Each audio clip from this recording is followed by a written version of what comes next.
Hang on. Bingo bongo. All right. There's that. Oh, Yes. yeah. Yes. I hear all the things. Oh, you did see the video of me falling on my ass? Yeah. Hey, I didn't spill my drink though. Yeah. So, all right. Well, welcome back, Nick. Oh, they can Yeah. only see. They can only see you. They can only hear Uh, you too. Hello, everyone. Hello. Hello, Keith. Hope you enjoyed vacation. So why am I so big in my camera? Um, so we're just gonna go ahead and get started. So last time, Nick, you and Tio, leading your ragtag group of gladiators through the arteries to find a secret entrance to the hold in the mantle. After encountering an automaton, as well as several burning hounds, and a strange populace of people covered in this red goo and I subsequently euthanized them. burning them. You definitely did. Um, and you did discover a secret door that led to an underground path that Secret seems tunnel. Sorry. secret tunnel that seems to connect two different um, two locations in the mantle. One being the hold, and Lars assumes that the other connects to the Arbiter's Eye, which is the main stronghold of the Sovereign. Um, After entering the hold, you come to what seems to be a large lab space. Huge vats full of red ichor in the middle of the room. One wall lined with suits of armor reminiscent of the automatons that roam about the city, as well as a few that seem to be of a new model, which you encountered in the mall. So, as you and your group are looking around, you start to hear the large lift contraption on the opposite side of the room start to move. And you all take up positions. After a few minutes, I believe you, Cherie, hide with Garth and Roland outside of the main door. Um, and after a minute or so, a pale tiefling with white hair, glasses, and black horns seems to be leading a prisoner off that lift and into the lab. Uh, and I believe he no, it was a specter that seemed to have been roaming about the arteries. Dementor. It looks like a dementor. Uh, Made its way from behind your group, Sharid, into the lab and seemed to tip off this tiefling that folks were hiding. The tiefling goes to reach for a firearm at its side, and I believe Tio shot an arrow and like pinged him in the hand. So as this is happening, um, almost as if it's on a timer, the lift actually starts moving its way back up. But we are going to start you off with initiative.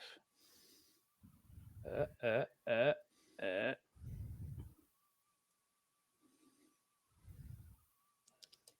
So let me make sure I've got everyone here. Bingo, bongo, that. Biome. That's a lot of dice. Um, and for the sake of today, of which we're short one TO, I will run him as an NPC. Um, so let's get you started. Let's do that and blammo. God, gotta center the camera. The camera. The camera. Are you going to serenade me too? No. Oh, okay. Um, Let's get some music. Jesus, that's loud in my ears. Oh, sounds fine to me. I know, it's just me. There we go. Let's bump that to there. All right. So, as we get started, Lars, who was hiding behind one of these examination tables, kind of pokes his head up and essentially, well, yells at the folks in the room, essentially identifying this tiefling as Ergo, the advisor to the sovereign, and the one who's been experimenting on all of these things. He then takes out a hand crossbow and pops a shot off.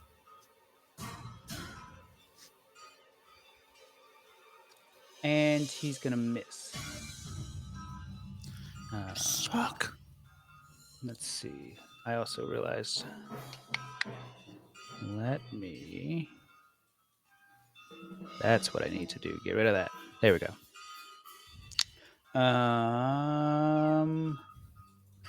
So Roland is currently stuck behind the two of you outside of the door. So he's gonna hold an action until a creature gets within, I believe, 10 feet of him, to which he'll take a bite. Or if you open the door, one of the two.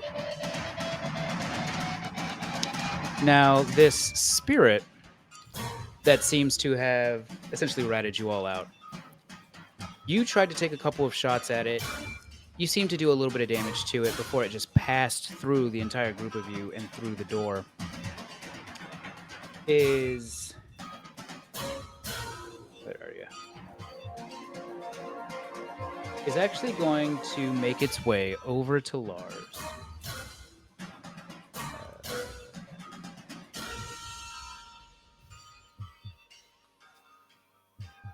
And seeing as he just attacked with that crossbow, it's going to reach out its hand and try and touch Lars on his back. And its hand is wreathed in this necrotic energy. And as he goes to make contact, Lars feels like a chill on the back of his neck and manages to duck out of the way. From one of the areas filled with crates on the other side of the elevator come the Marlisars, these two-headed giants that go to swing a battle axe at this tiefling. And they're going to also miss because I can't roll for crap. So this tiefling that's here is going to continue reaching for the firearm that he was reaching for before Tio shot him in the hand. Pulls out this strange pistol, wide mouth, almost looks like a miniature musket. And he points it in the direction of the Marlisars.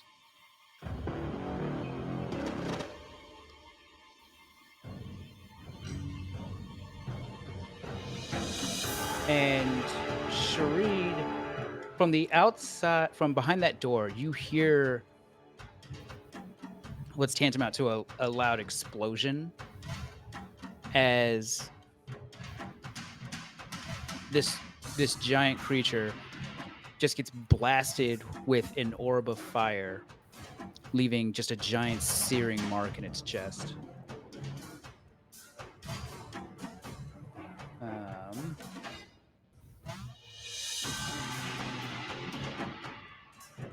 That'll be that. The commoner that's with him, or the prisoner that's with him, looks back, sees that the elevator's gone, and he's gonna haul ass to try and like hide behind a nearby pillar, which we don't need him here. So your Kenku friend Kek kind of pokes his head out from around the other corner full of crates, takes his short bow, tries to take a shot at the tiefling, and it seems to make a little bit of contact. Tio is going to take a shot just as he did before. Oh,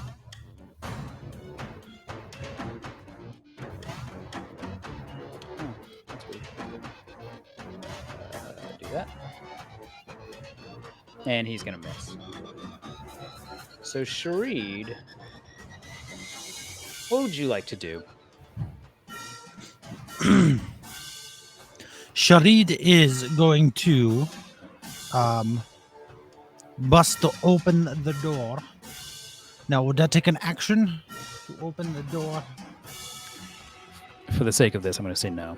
No, so he busts open the door. He goes with his foot, he kicks it, and it goes, it opens up, and then it hits the walls, and then it closes on him again. It says, "Oh shit." And so he just gently pushes it back open. Yeah. Sharid will try to remember how he maneuvers on the map. I think if I do it like that, no, yeah, oh yes, That'll do. that's what he does, and so he goes. Hold on.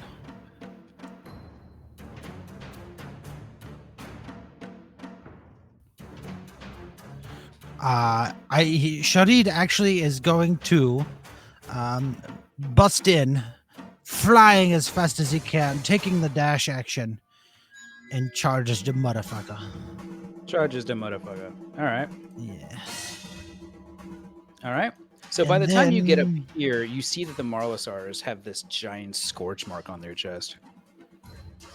Nice. Okay. It looks like it hurts. But then Sharid will let out a loud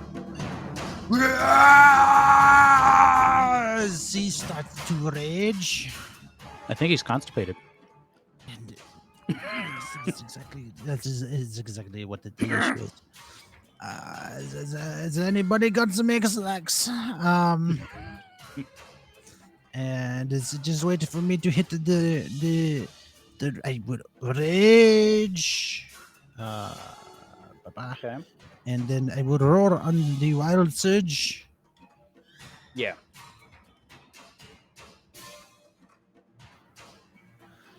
And then as in this rage, flowers sprout all around me. Flowers. It's so beautiful. So you run up, you just haul ass to this guy. You start screaming, and almost this wave of anger and rage just erupts from you. And then suddenly, through the cracks in all of the stone floors and all of the bricks, is just flowers, vines, leaves just sprouting up, essentially creating a difficult terrain around you for 15 feet.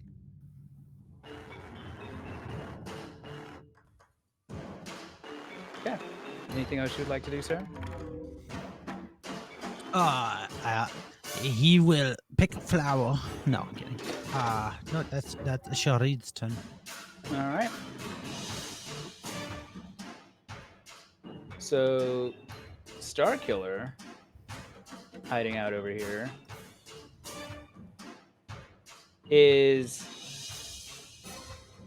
got his longbow in his hands, and he's going to point it at the ghost, seemingly trying to caress people with some no-no hands. And he's going to give it a shot. In fact, he's going to give it 2 shots.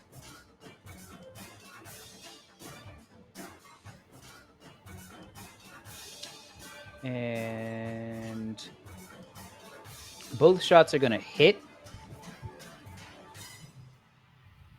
and the creature starts to kind of fade out almost into a wisp of smoke, but it reconstitutes itself, um, seemingly taking some damage, but not enough to kill it.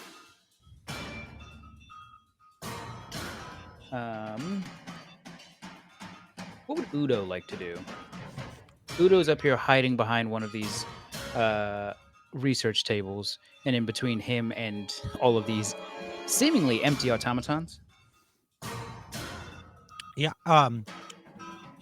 Udo is going to seeing the Molossar is basically just to get cauterized. Oh, I guess I don't have to do a voice for Udo. Seeing the Molossars get cauterized there. He is going to just pull out his longbow and take a shot at the tiefling. Okay. Pulls back as hard as he can, focuses, tries not to hit Sharid. And makes his attack. And as Udo lets fly with this arrow, he manages to split the difference between the Marlosars and Sharid. But the tiefling almost looks directly at that arrow and just ducks his head to the side, just letting it fly right by into the now empty area where the elevator was. Okay. And then yeah, that Udo's going to stand his ground. He's going to stay right there. And end his turn. Okay. So at the top of the order, Sharid, from where you're standing, you start to hear the chains rattle and the gears start turning as it seems the elevator is coming back down. But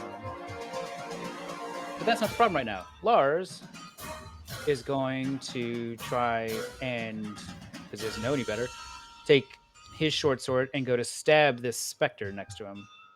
Lars bars. Let's go. Lars drops bars. He's going to swing twice. One attack makes a little bit of purchase. He feels a little bit of resistance on it, but the second one misses completely. Roland, big boy Roland over here, is going to... You start to feel the ground shake as this young dragon works his way in here. It's 15, 20, 25. And he's going to try and bite at this specter. And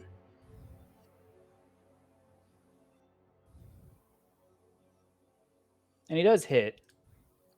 But much like with Starkiller's arrows, it almost like puffs part of itself away into a veil of smoke and then reconstitutes itself.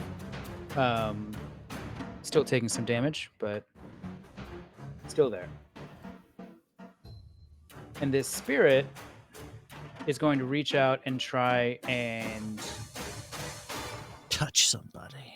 He's going to try and touch somebody. It's going to be a no touch, but going to try and touch somebody. And I think it's going to try and touch himself. Roland. Not that kind of day. Yeah. And he will hit Roland. You start to see some of these shiny coppery scales start to turn black from this thing's touch.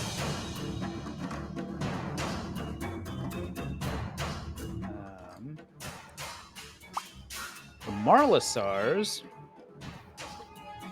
as they kind of wiggle their toes in this field of flowers that's just popped up here. Mm-hmm. Heavy Hobie like flowers. And then they're going to try and hit this guy again with their battle axe.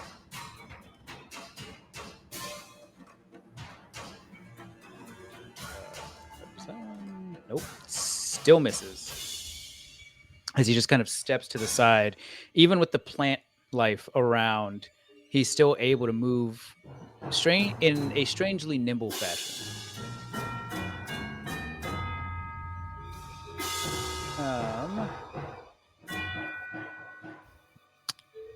and now Urgle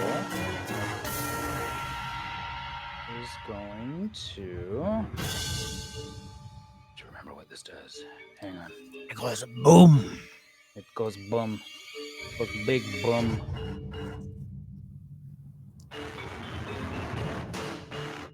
Feeling hot, hot, hot, hot, hot, hot. Okay.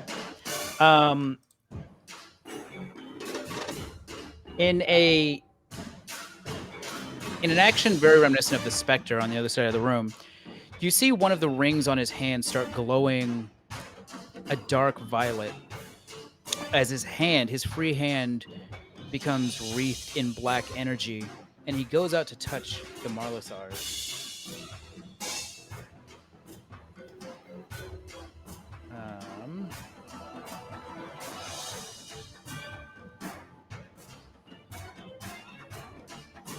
and they're going to need to give me a Constitution saving throw.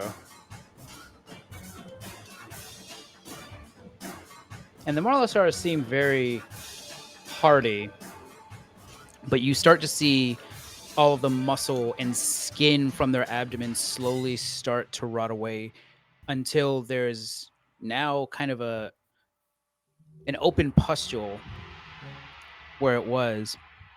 As they take a significant amount of damage, they're still alive, and you would think a weaker creature would have probably died from that.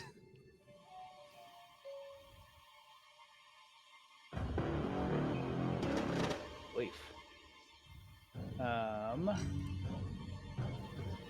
Keck. Keck is actually going to sneak around Tio and try and stab this tiefling in the back. To which you just hear, "Wheat," and you see the short sword literally just slide by his side. No contact at all.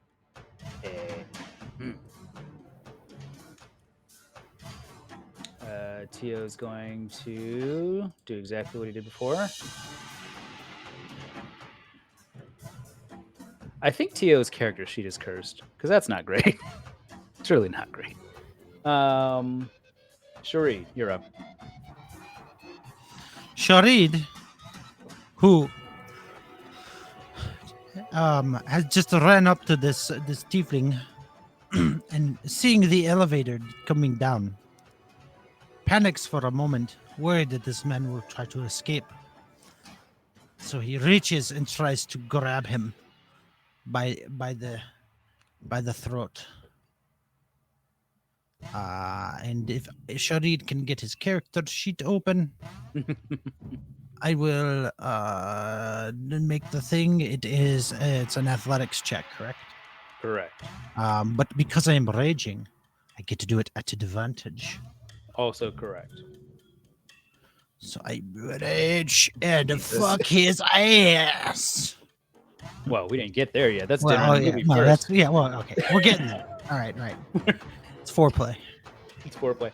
And he got a nat 1. So you reach out. You just saw him essentially touch the Marlisars in a very bad way, dealing them a lot of damage. So you literally just grab that hand that he reached out with, pin it to his side, and you essentially have just bear hugged this tiefling. All right, and then Gary, I need your help to remind me. I can pull him, correct? Yes, and I think it takes half your movement. Half my movement. You So move at half speed. At half speed. Now, thankfully, the flowers do not affect me like they do him. But I am going to pull him.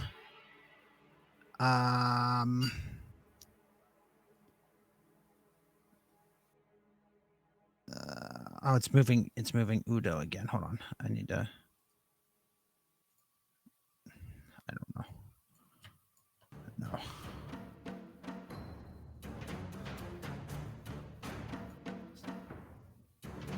Don't mind me. You're fine. I'm going to pull. Sharid is going to move over here, and so I will pull him with me. And yeah, I don't know why. Yeah, I don't know. It's fine. And the flowers move with me. Do that. I believe so. I believe it is 15 feet around myself. No, you're right. Ah. All right. So, literally, you see, as quickly as you move, flowers start to wither and die as they grow in front of you. And he gets pulled over here. Okay. So that is my action to grapple, my movement, and that is my turn. And as you pull him into place, you see this prisoner just literally cowering behind a pillar. And you look to the south where there's this cell with the red-skinned hobgoblin. And you can see that he looks very interested in the fact that you've grabbed this tiefling. You can almost see a toothy, kind of gnarled a little bit smile, because we don't believe in dentists here. Mhm. And Star Killer. Oh, excuse me. Is going to pop 2 more arrows off. One hits, one doesn't.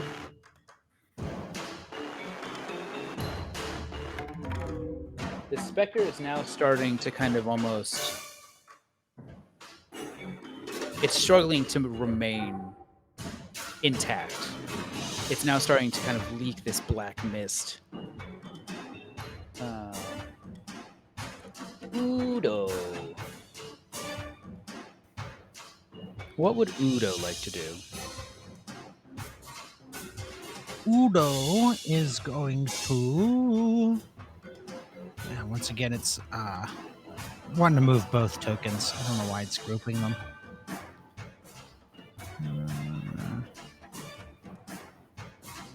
Select tokens. Okay. Try this. Click and drag your mouse to create a bounding box outside of both of your tokens, and see if that unselects That did both of it. your tokens. There you go. That did it. Okay. So Sharid is going. Oh, Sharid. Udo is going to step over here, and getting a cleaner line, a cleaner shot. Take another shot with his longbow. This time 16. 16. He still manages to move his head out of the way. Okay, well, fuck him. And then Udo's just going to then like stack up behind this pillar. Okay. And that's his turn. So at the top of the order, you start to see the base of this elevator make its way down past the height of the ceiling. And you see 3 people descend with that elevator. One seems to be a girl with brass goggles on top of her forehead. Her hair seems to move as if it's wisps of wind. And then the other 2 look very familiar to you, Sharid, as Vivian and Kairos make their way down this elevator as soon as I clicked a button. Bam. And both look generally worse for wear. They look tired. They look otherwise like they've themselves been in combat. So Vivian, Kairos, what do you do as you look about and you see this lab kind of embroiled in a combat? You see a giant with 2 heads with a giant black hole in his side and a scorch mark on his chest You see Tio readying up another arrow. You see Lars seemingly fighting a ghost. Garth and Roland, the two copper dragonkin, are just running about. Oh, Garth never ate it to the initiative.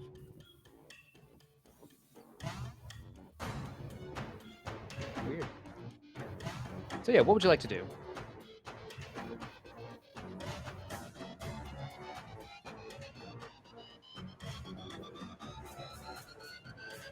It's a good question.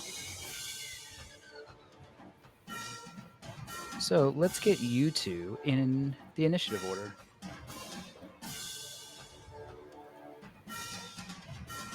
Nice. Abso-fucking-lutely.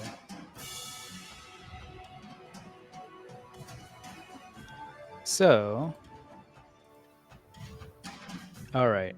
So we'll start here again as Lars sees Sharid take this tiefling down to the southern bit of the room, and he's actually going to trek through the flowers and go 5, 10, 15. He will take an attack of opportunity from this creature,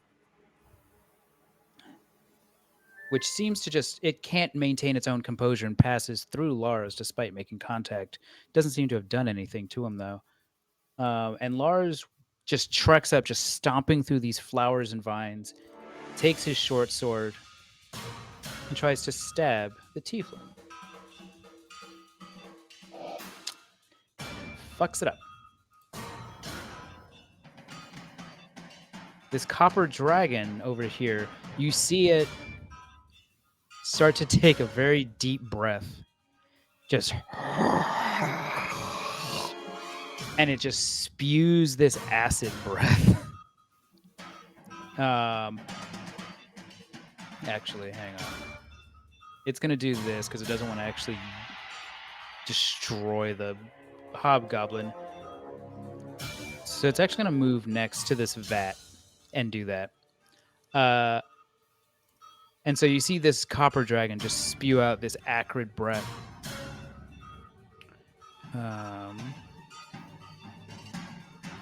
And hang on, I realized I never switched the view. There we go. There's all the pretty faces. There we go. There we go. I'm just ballsing it up all over the place. Okay, so acid breath.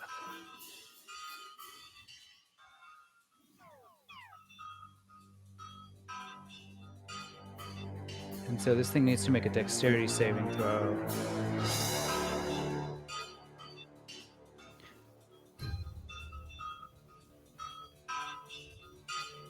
So you see this acid breath essentially project straight forward into a line, and this creature that's already struggling to maintain its composure, you see just dissolve into nothing.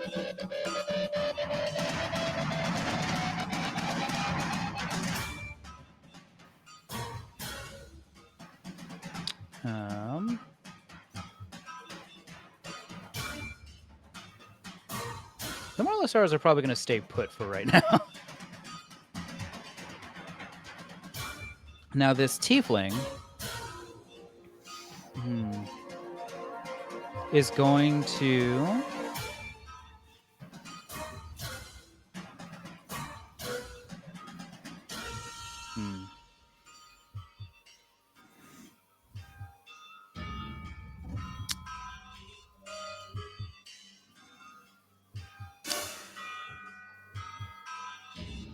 So, Sharit, you see another ring on this tiefling's hand start to glow. This time, it starts to glow almost a green color. He possesses the 10 rings. Oh, I'm sorry, it's his necklace that glows, actually. And suddenly, in a puff of smoke that almost smells of brimstone, he casts Dimension Door. And he appears next to the large vat that's here. And he looks around at this entire room that's just full of people now. and says, "Well, I guess I don't have a choice." He kicks the vat to the point that the glass starts to shatter and crack, and you see this red ichor start to ooze out. But at the moment, nothing else seems to happen. What does no? Now that it's open, can I smell what it might be?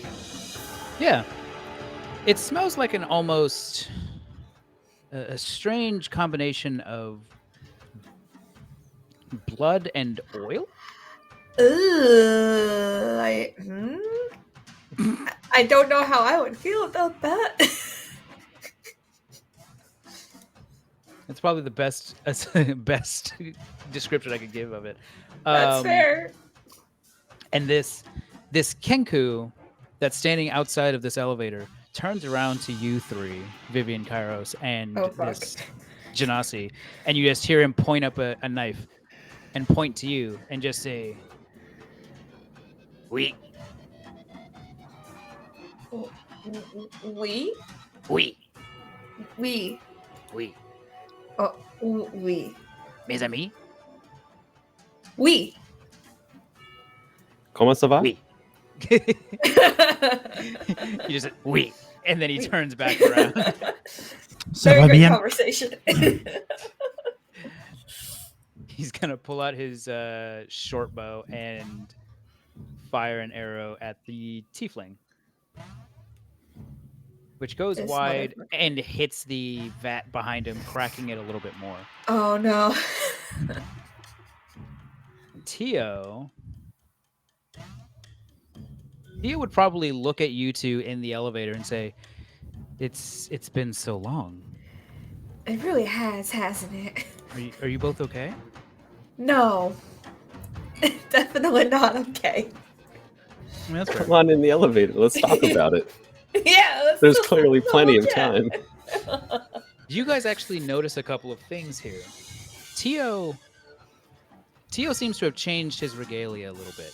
No longer sporting a backpack covered in ladles and cooking utensils. His fishing pole seems to now be fashioned into a spear. He seems to have taken on much more of a hunter's gait over the last day or so that you've been gone. Oh yeah, it's been a day. It's only been like a day and a half, yeah. It feels like it's been at least 5 days or what?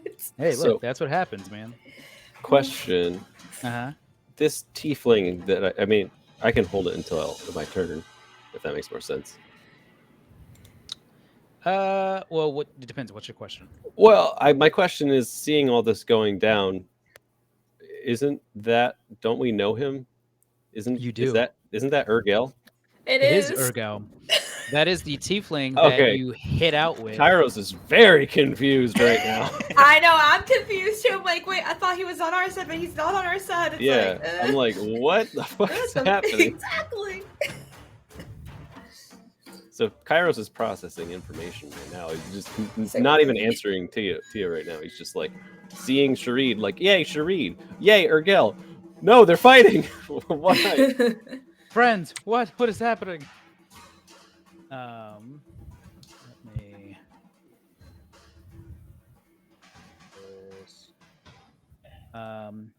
The folks at home. This is who they see sporting a firearm, these glowing rings, who seems to be in opposition of their friends. So yeah, he looks at you two, and he almost kind of, his face almost kind of sneers a little bit, but he more so just turns his attention back to the barbarian that was trying to grab hold of him. Jesus. Tio is going to take another shot with his longbow. And this one barely makes contact, scraping this tiefling's firearm arm. Just drawing a little bit of blood. Nothing too terrible. Great. Sharid. Sharid. A little pissed off because This motherfucker just decided to poof. Business. He's going to run up to him. Nope. Jesus Christ. That was weird. Your token just went fucking nuts. Whoosh. Yep. He's going to run up with him, pull out his spear, and try to gank him. Gank.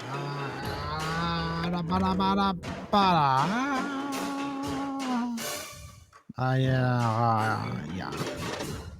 Hey, 14 does not make contact. yes.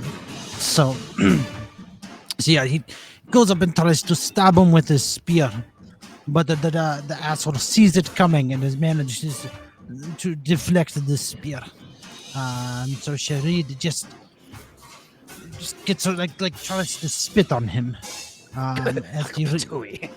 then just kind of repositions right there. Okay. So Sharid, while you're doing this, move that there. The ichor that's on the ground, as it's pulling out, you think you see a face in that ichor, What? almost just made of shadow, but it's there for a second. As you turn away to move back, it's gone. Okay.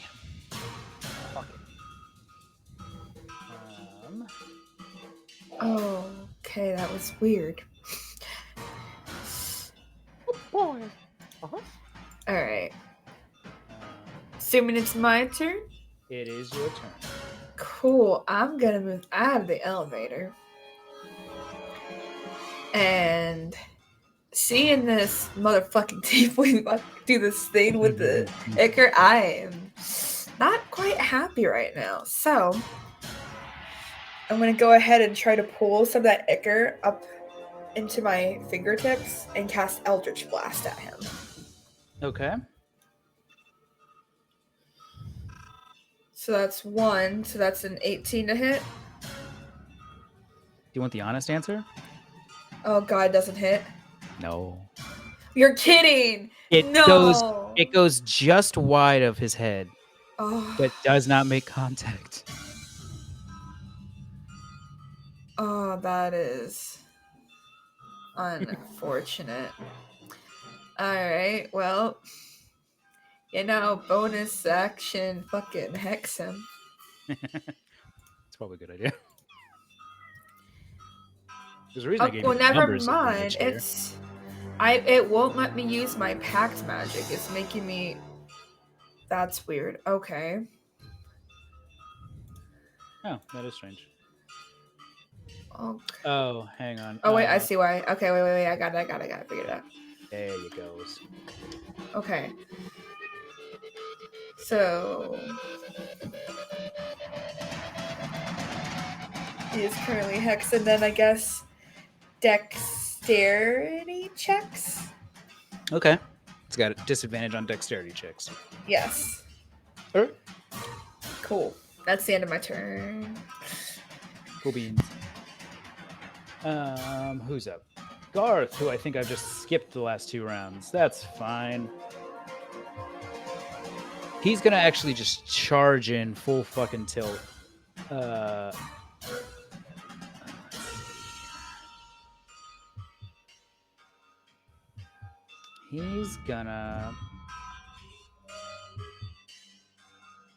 He's gonna just dash right to there. And you can see Sharid, he has his hand on his longsword ready to attack. Kairos. Welcome to the party. Party just got lit. No. Kairos comes down, sees everything, takes a second to kind of assess what's going on, and then he just gets really pissed off at Urgel. He does not like being betrayed, and he finally realizes, like, for someone who considers himself very intelligent, he does not like being rused. So he just kind of like, exactly. So he just points at Urgel, and it's just like, "You spineless snake," and casts his last Tasha's mind whip at him. Okay. He's coming in hot. Can I get a DC 14 int save? Okay. And You hopefully fail? sure can. I'm gonna pass it. It's got a fucking DC of 50. Or AC of 50, I mean. Surprisingly, you see him kind of like twitch his head as if in a little bit of pain there. Good. And he says, fuck you, through his mind mentally. He goes, I knew it was you the whole time! God damn it! I fucking called it! Good. You did. Fuck. You called it a fucking immediately. I did too. And then you made me believe it was wrong. Okay, so other than that, what's the situation? Like, this Kenku is the one that said we, right? He's not fighting Tio. Correct. He just for some reason this Kenku's speaking French. Okay. You recognize. So is Lars fighting this thing? No. The Okay. random token there seems to be a prisoner. In fact, it seems to be the prisoner that was taken down here earlier in the night that you assumed had gotten eaten. Ah, okay. Then Go ahead. does Kairos have any reason to believe that get out of my screen that this fucker over here is not a threat?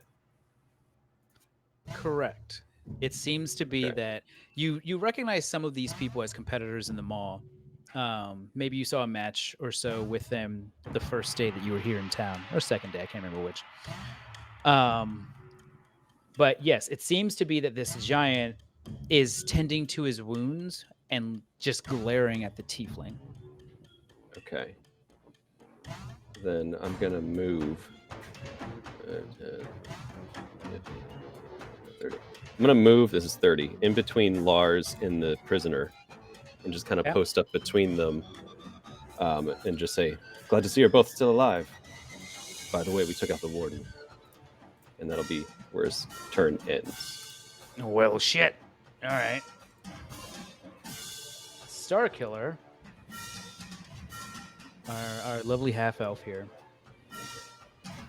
is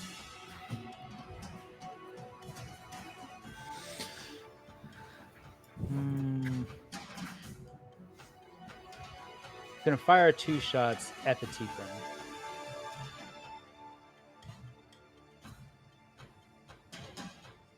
Holy shit! Both go wide. Udo. Wally. Udo is going to pull out his spear and he's going to run up. Nope, I got to do that. There we go. And run up right here in front of the tiefling. And he's going to yell, Hino Kami Kagara! Jesus Christ. He enters a rage. All right. Wait, he has no rage, has no available uses remaining? I think he still has one. So, Sharid and Vivian and Kairos. There's too many tokens here. You see this essentially like tribal warrior just start hauling ass through these flowers and vines that you've seen Sharid produce before. It seems to be on top of his head is almost a furred skull of almost a cheetah kind of creature. But coming off of what would be that creature's shoulders seems to be snakes. And as he enters this rage, these snakes start to almost come alive, producing this green energy that wraps around his spear. And then, for his spirit tamer feature, which one of these is his? It's the Commandant. The Commandant. Okay. So he is going to, I assume because he's a barbarian, can he do reckless attack, or is that not part of his thing? It's not part of his thing. Okay, so then he will just make a spear attack.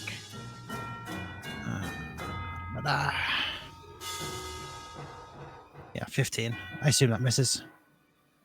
Yes, it's actually a 17 because I forgot to add the +2 for his rage. But Oh, okay. yes, 17 does still miss. Uh, Lars. So at the top of the order, that pool of ichor that's seeping out of this vat in the center of the room starts to move and writhe. And Sharid, that face that you think you saw becomes much more substantial as the pool starts to grow and it almost seems to move in the direction of Garth's feet. And you essentially see this face in that ichor. And I'll say that all of you see it at this point. Ooh, I don't like that. Also, As by the way, Sky's not initiative. oh yes. Thank yous. Okay. You're welcome. She pushed the button and went back up the elevator. Yeah, honestly, yeah. Bye. As this pool of ichor just starts to grow and move, almost in a manner of an ooze.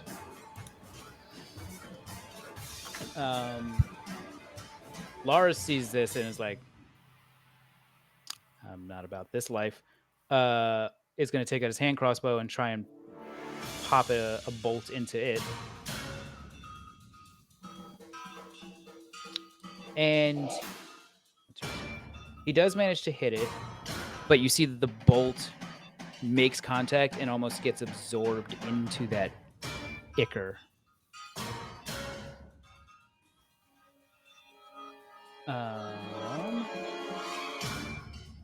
So Sharid, actually all of you see this young girl, this Air Genasi, kind of step out, kind of look around both sides of this elevator, is like, what the fuck is happening?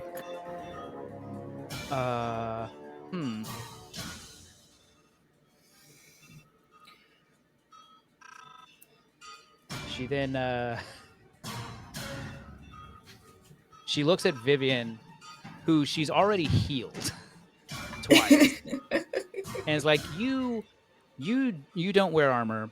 I'm gonna No. you can have this. She kind of pats you on the shoulder, and you see your robes or your clothes that you wear start to almost faintly glow this iridescent white.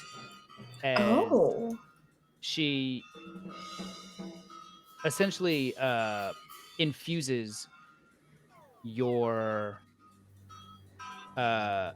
clothes with enhanced defense. Oh, snap.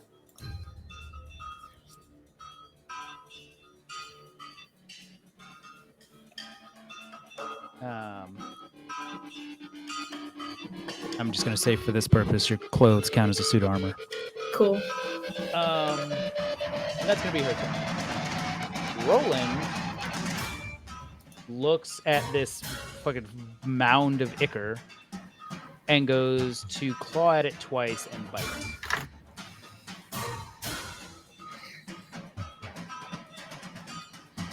This thing's gonna overtake the dragon, isn't it? Oh, yeah. I don't know. 100%. I don't know what you're talking about. This is where we die.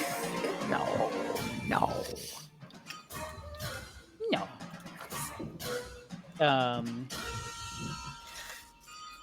And you just see Roland is just trying to tear away at this thing, and it's almost just like splattering around the room. But that ichor starts to slowly move its way back towards the central mass. What? No. Can't have nice things. Mm-mm. The Marlasars. Sharid, you've seen this before where both of the heads start to look and murmur at each other. They seem to just kind of... Their cheeks start to get flushed red. And it almost seems like they go into kind of a mini rage of sorts as they wield both a battle axe in one hand and a morning star in another. And they start stomping their way through your foliage here. 10, 15. And they attack Urgel twice.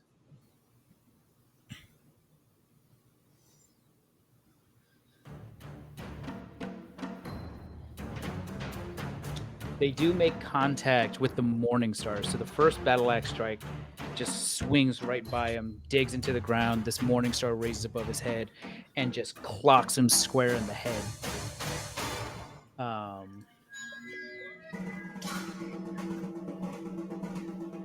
And you just see the smallest trickle of blood come from the side of his face. Urgel's turn. And he can only do one thing. He can only do one thing.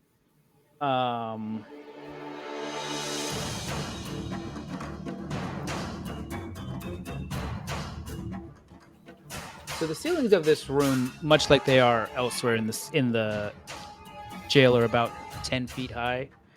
So in fact, the Marlisars are like at the height of the ceiling. You see another one of these rings start to glow. This time glowing a golden color. As he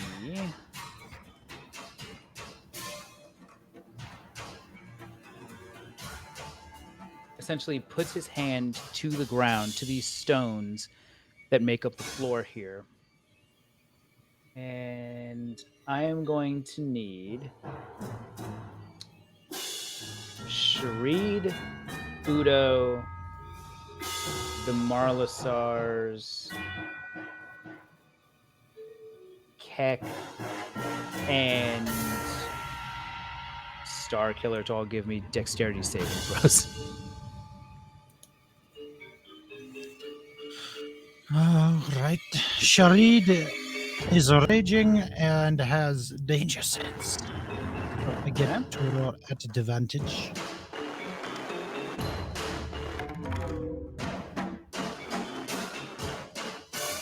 Bam. Nice.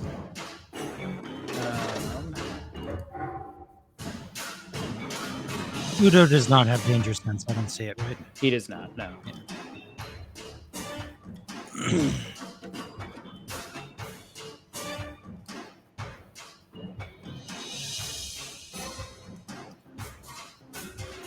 Okay.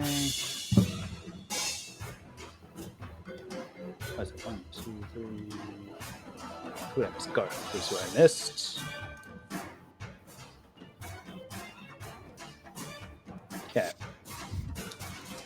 So as he touches the ground, you start to feel the earth beneath your very feet start to shift and rise as a pillar of stone just shoots up. And while Sharid, you, Star Killer, just the two of you actually make the save.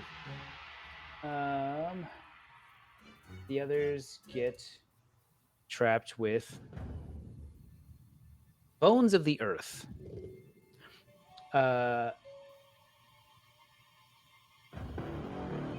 So essentially, it creates pillars of stone under the creatures that I designate. And everyone that failed is actually lifted up. So you see Garth, you even see the Marlisars, as well as Keck and Udo all rising up towards that ceiling. And because these things go up to 30 feet, all of them get pinned into the ceiling, taking 19 points of damage.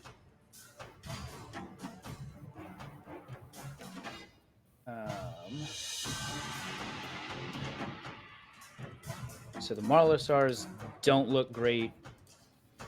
Garth looks fine. He's just kind of trying to push the pillar back down. And Star Killer looks generally fine. But as you just hear, "Wait, no!" as you actually see this Kenku rise up to the ceiling and get crushed. You just see a fucking plume of black feathers. Oh, I guess he isn't doing very God. Strabian.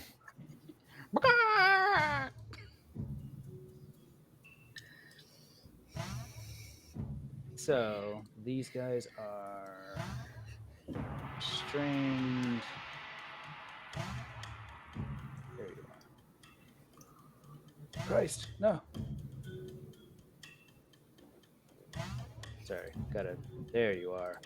You're restrained, and you're restrained, and When you're they said to restrained. tenderize the chicken, they didn't mean that. Oh no. I hate you. Oh I hate no. Not the jokes. All right. So that's it for Ergo right now. This massive ichor, though, was seemingly moving towards Garth's feet before a stone pillar kind of cut itself off. So it then turns its attention to. Let me make sure.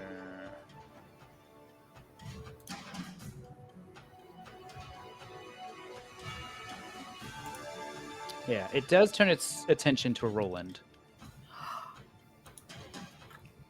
And Roland, I guess at some point got hurt. I don't remember from what though. Oh no, it was from the specter. You can see that some of its scales have started to wear away. Not much, but you see just the smallest trickles of blood seeping between the scales as this ichor seems to try and latch on to that blood. And I need Roland to give me a con save.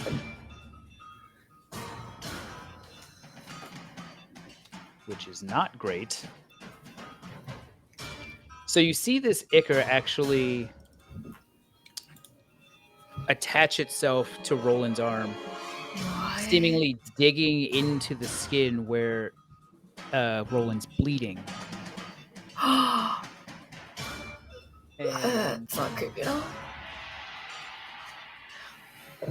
and it is effectively attached to Roland.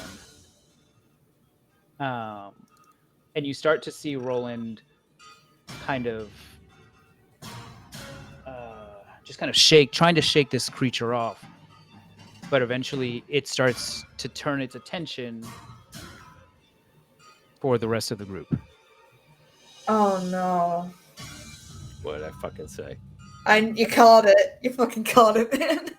It was supposed to go after the half dragon, but then I didn't change all that up. Tio, this isn't looking good. Tio is going to try and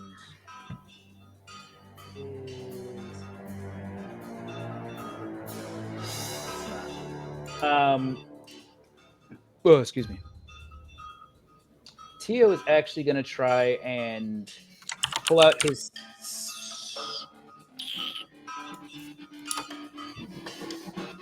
Yeah, he's gonna pull out his bow and try and fire at the stone pillar holding the Marlisars in place.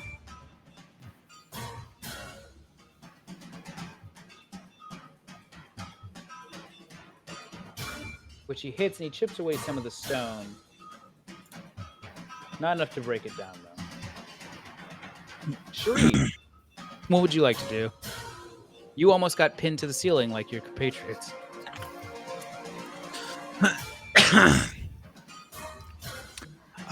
Sharid.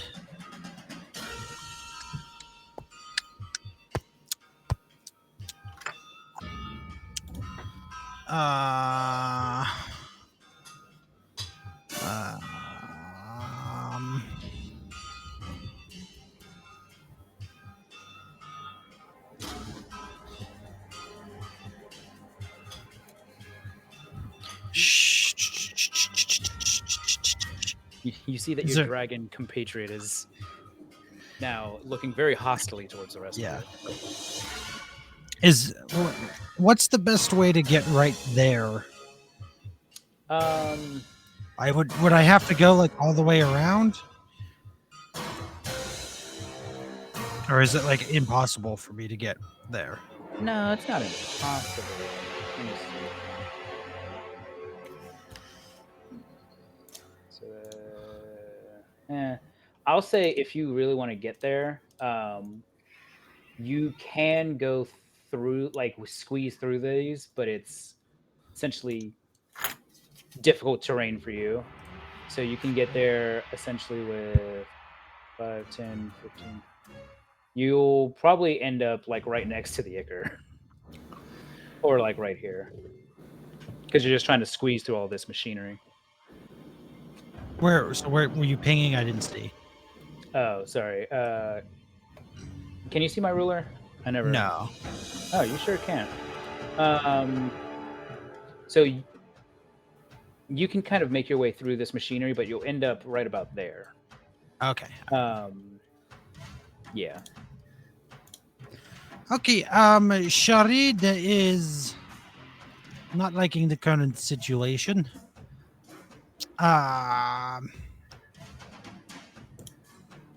So he's going to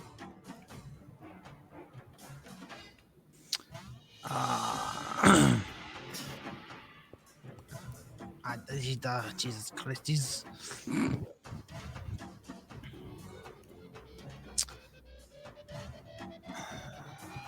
Sharid, while you're deciding what to do, you notice that you actually all would notice that this Ichor that's attached itself to Roland is giving off the same red glow that all of the automatons in town do. Oh, that's hella fucking sauce. Fucking hell. Don't do this to me. yeah. Sharid is actually he's going to drop his spear, and he's going to make another attempt to grapple the tiefling. Okay. So give me an athletics check. And since Ergo has disadvantage on dex saves, he's going to have to kind of do a strength save.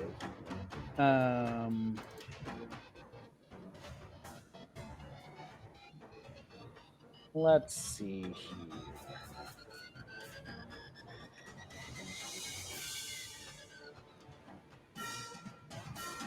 He does fail. So you are able to get a hand on him. Okay. So I'm gonna, with a hand on him, I'm going to drag him back over here. I want him between myself and the pillar. Okay. So that'd be 5, 10. Yeah. So you managed to pull him back. Yeah. Okay. And that is my turn. I only have the one action. All right. He's struggling as you're just yanking him back, just like, get over here. Oh boy. Alright, I have to ask. Mhm. How powerful is the smell coming from the Ichor dude? I mean, it's not pleasant to you, but I mean, it's Is not it- overwhelming. It's not overwhelming, so I'm fine. You're fine. Don't worry. Okay. I want to make sure. Alright. Well, if he's taking care of him, I am gonna go 5, 10. I'm gonna go to Elise here. And just gonna I mean, I don't want to attack it because it's on the dragon, but I feel like I have no choice. I'm gonna cast an Eldritch Blast. You gotta be fucking kidding me. No, I don't. Nice. I fucking don't. That do be it. Garth is essentially pinned chest first to the ceiling, or I'll say even chest down. Doesn't matter. Since they're restrained, folks can still make attacks. It's just a disadvantage.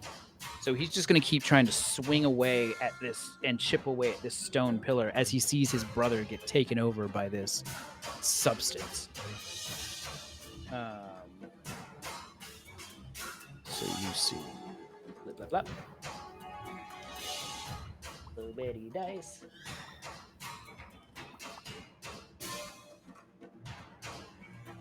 You see Garth taking his longsword, almost like a pick, just pulling it back as far as he can and just chipping away. And over the course of his turn, he just swings it 3 times, leaving deep gashes in this stone. He's still pinned, but this pillar doesn't look like it's going to take much else. Hyros.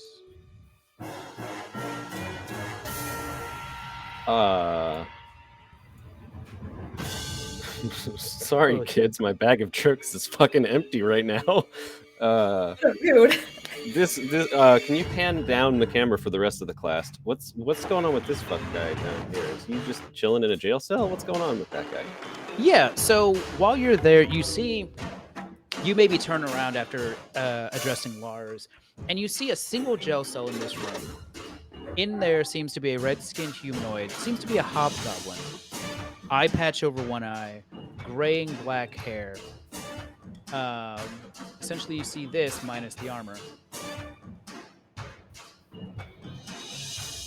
And he is intently looking and observing, particularly what's happening between Sharid and Urgo. Does he look like he wants to help someone specifically? Like, are his man, like, does he seem oddly chill right now? Are his mannerisms hostile? Are they He does not seem hostile now, not as far as you can tell.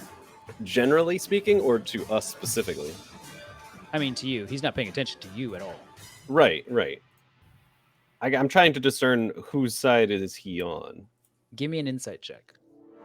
Question.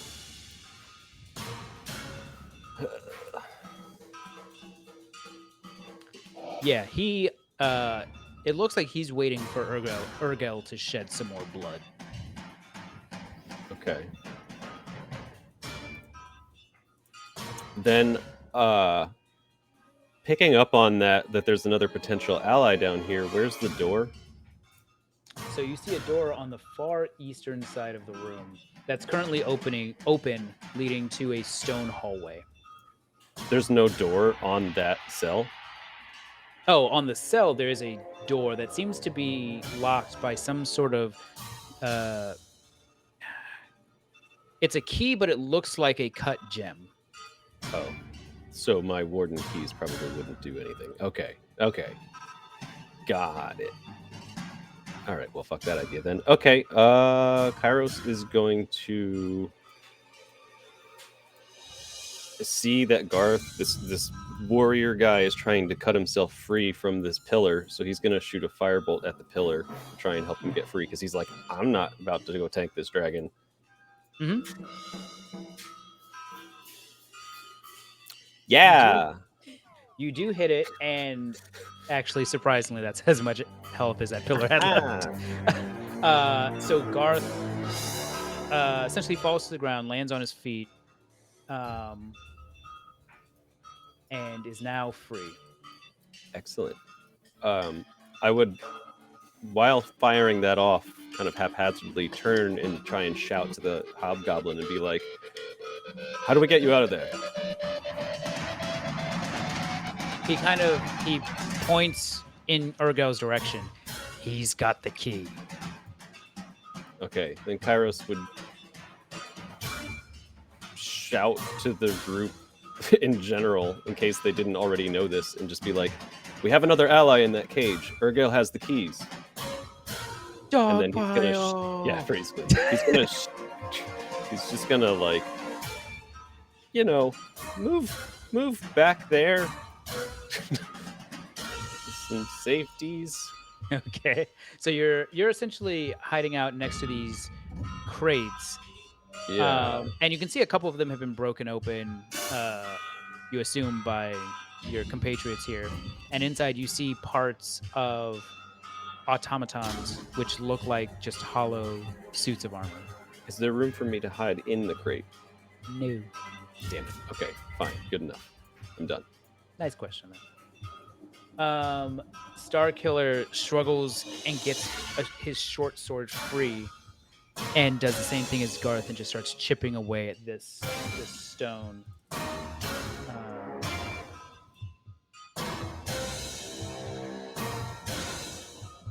Ooh. Right. So every time Starkiller strikes this stone, you see a flash of white light, and part of you wants to consider it as a just a spark, but it seems like his short sword is made of some sort of crystal. and he digs it in, and he actually is able to break himself free of that pillar.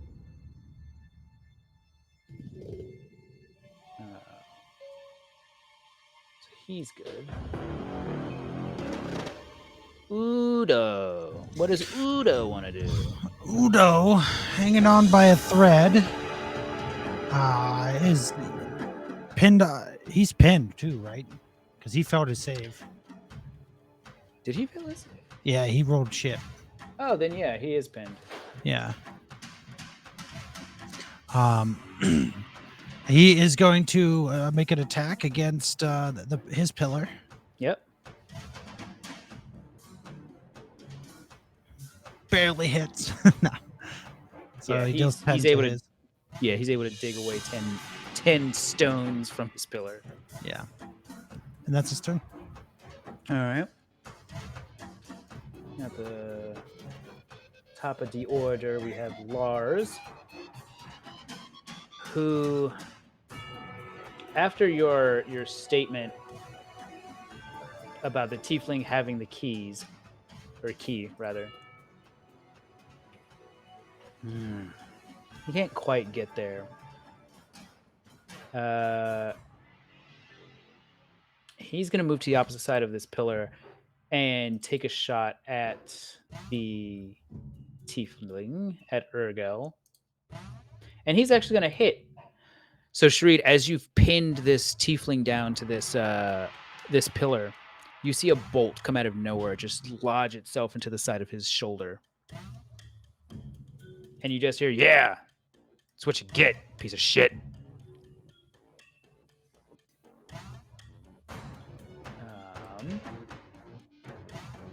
Sky, this air genasi. What the fuck is she gonna do?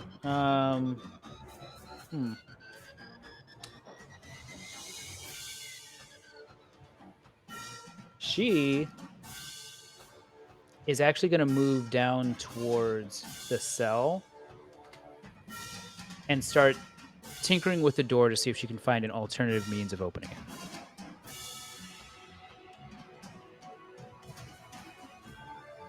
Roland.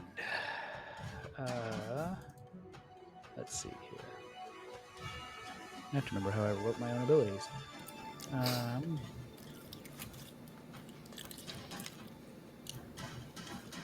Okay. So, Roland is going to... Stop it. Move... Nope, that's the wrong button. So you see, after Garth gets his feet back to his feet, he looks at Roland. He's like, "Hey, are you okay? Are you okay?" As Roland starts to slowly approach and goes to attack Garth.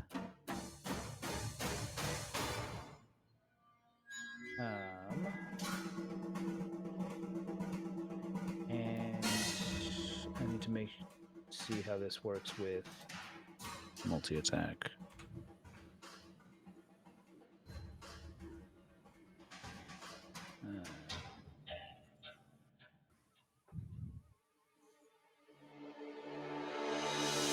Gotcha. Okay. So, Roland gives Garth 2 swings of a claw and a bite.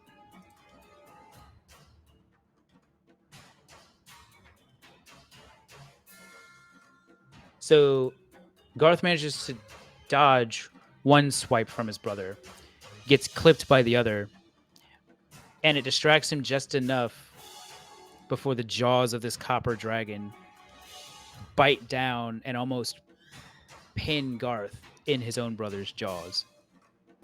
Oh my god. Brother, why? And it looks like that bite attack dealt a significant amount of damage to Garth.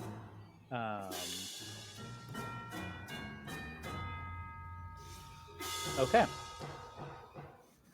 But just as he bites down and you almost hear a crunch of Garth's armor, You can see Roland just kind of shaking his head and trying to fight off this creature that's inhabited his body. And he does. Oh. This creature is essentially shunted here as Roland manages to get it out of his body. Marlisars are just going to take their Morning Star and just start bashing away at the pillar that's pinning them to the ceiling.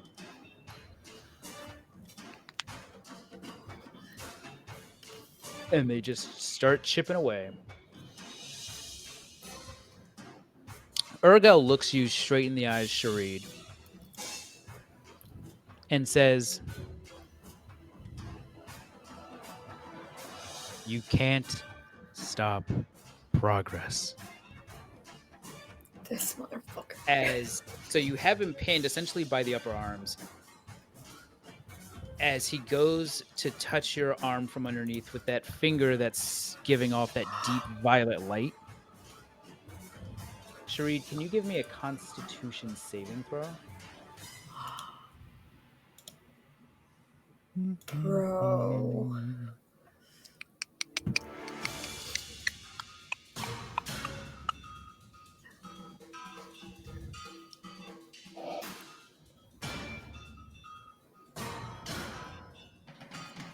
Go away. Okay. So you can tell that whatever magic he's contacting your skin with is eating away at your body. You manage to fight some of it off, but you do take... I can do math. 28 points of damage, of necrotic damage. What?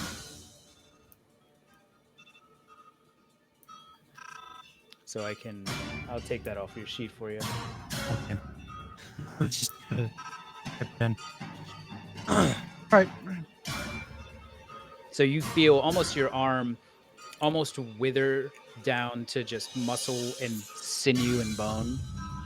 You still can use it, but that took quite a bit out of you.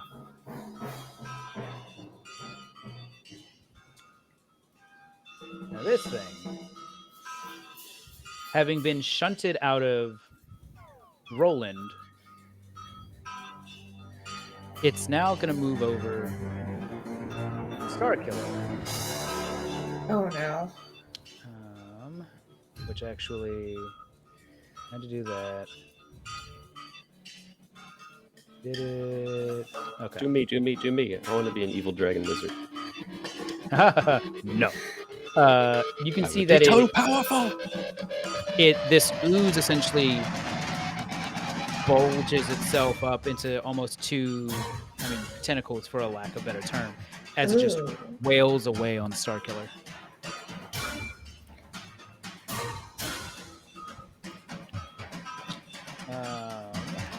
And both of them hit, dealing a fair amount of damage. So you see Starkiller essentially get hit in the gut once and then cracked across the face. You can see a little bit of blood coming down from his mouth. But he's not out yet. Fuck no. Tio. What's Tio gonna do? Tio is probably gonna try and Miss. get out. Yes. Wow. Let's be honest. He's not here to defend himself. He'd probably agree. It's fine. Poor Viv. He's gonna knock an arrow and try and chip away at the pillar that's holding up Udo.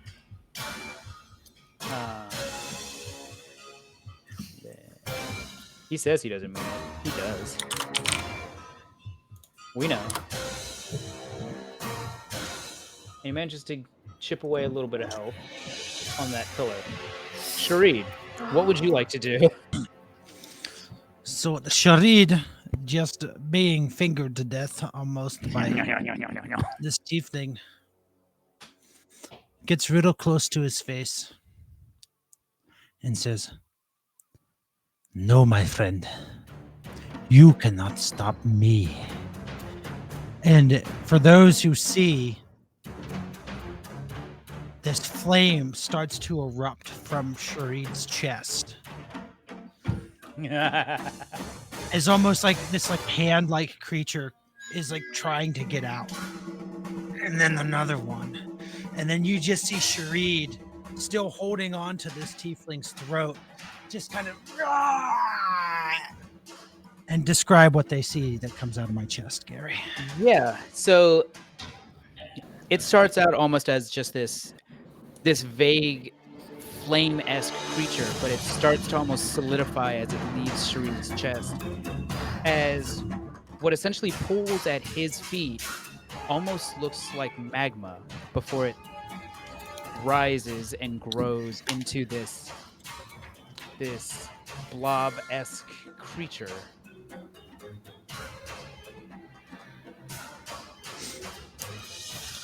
That is now standing next to Urgel. I'm not talking to you, Siri. Thank you. Why are you bringing up something about Penn State? I don't. Okay. Not Penn State. I don't know. All right. And I can't remember. Does that go after you, Sharid, in the initiative, or does it get its own initiative? It's been so long, Gary. It's been a while. I think it goes after me. I'm inclined to agree.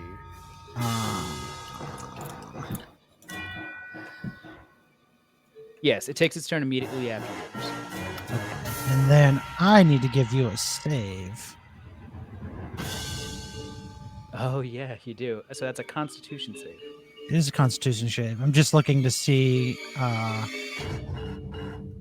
that works. I saw that earlier on my character sheet, and then We haven't used this in so goddamn long. First session. So it's 10 plus half your level rounded up. So it's a DC 12.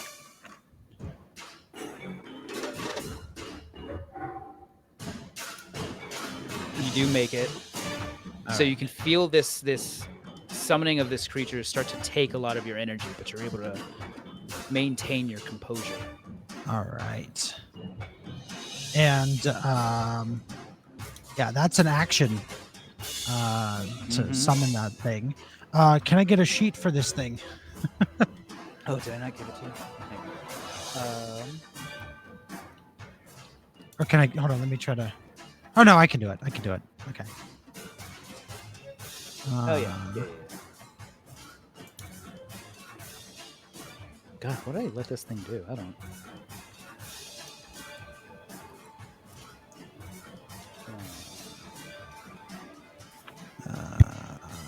Okay.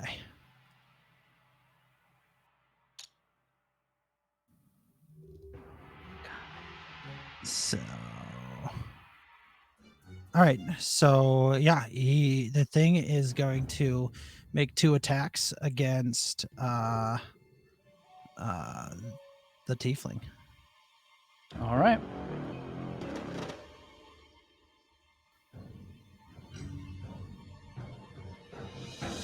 $17 is not hit. Right. Doesn't. Yeah. 14 doesn't either. So you see it just flailing about. It's still trying to kind of constitute itself into a more solid form as this lava tendril on its arm just swings out and starts to actually eat away at the pillar behind him.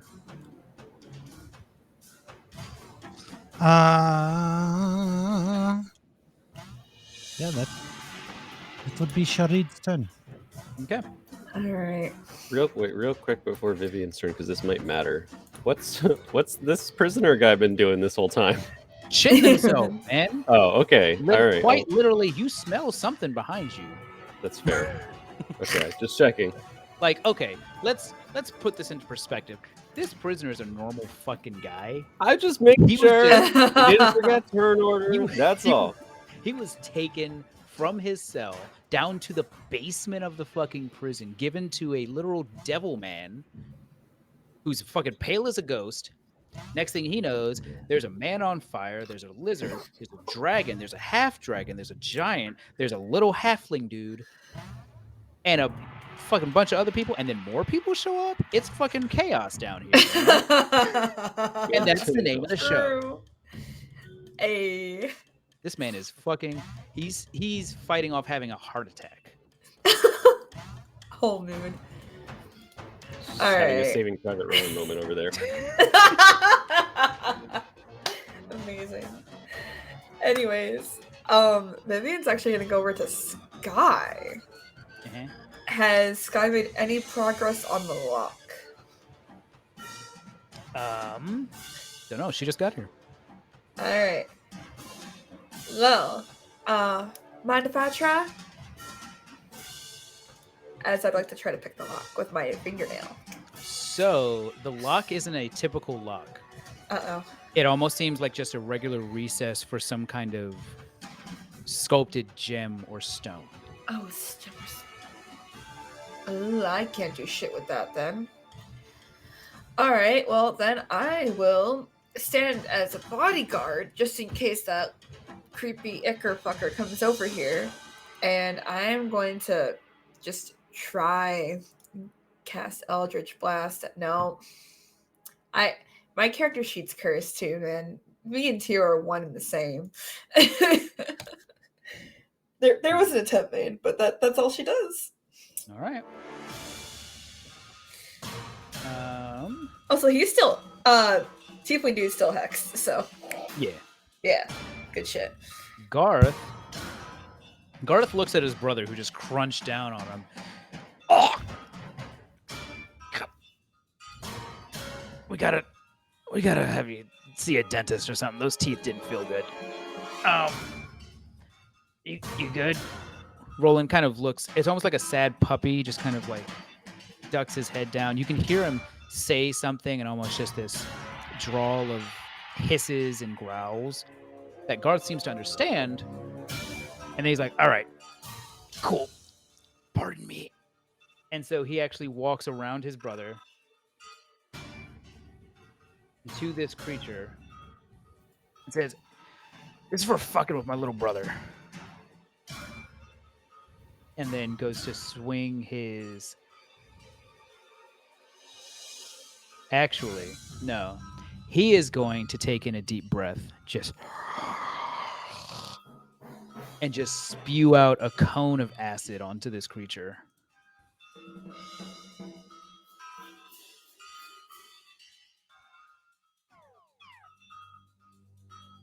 And it needs to make a dex save.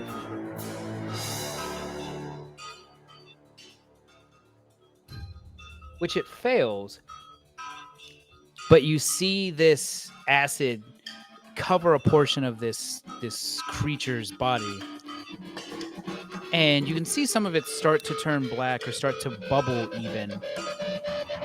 But it almost seems like it starts to absorb some of that acid. Oh no. But that is Garth's turn. Kairos. Woo! What would you like to do? Hiding out next to the crates.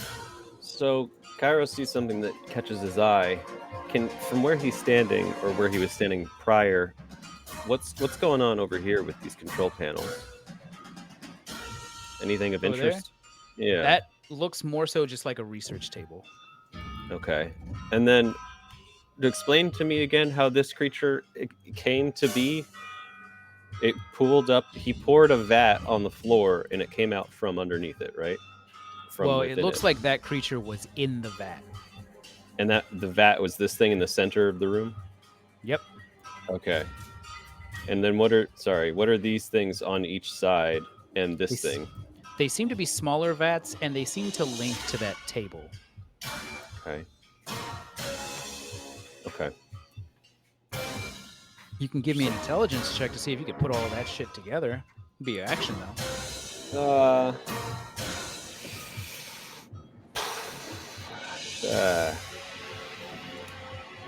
Not just yet. Okay. Because he has a theory, but I don't think it's useful at the moment. A game theory. Yeah. Oh gosh. So in the meantime, How mad are the pillars looking that are being chipped away by the twin brother head thingies or Udo? Um, Like, did they almost got it? both still look. They've taken some damage, but they both still need a little bit of work. Okay. Then in that case, Kairos is going to turn his attention back onto Urgel and just do a Toll the Dead on him. Hey, yo, bitch! Remember to use alt. Yes, alt. And he's Wisdom simultaneously save. going to shout over to Sky and Vivian and say, "We need to kill Urgel. It's the only way to get that open. Sky, go help someone who's injured." As he fires that off. Okay. He actually fails his saving throw. Die. So you see, almost from around where Sharid's holding him by the neck, seems to be some of that black necrotic energy.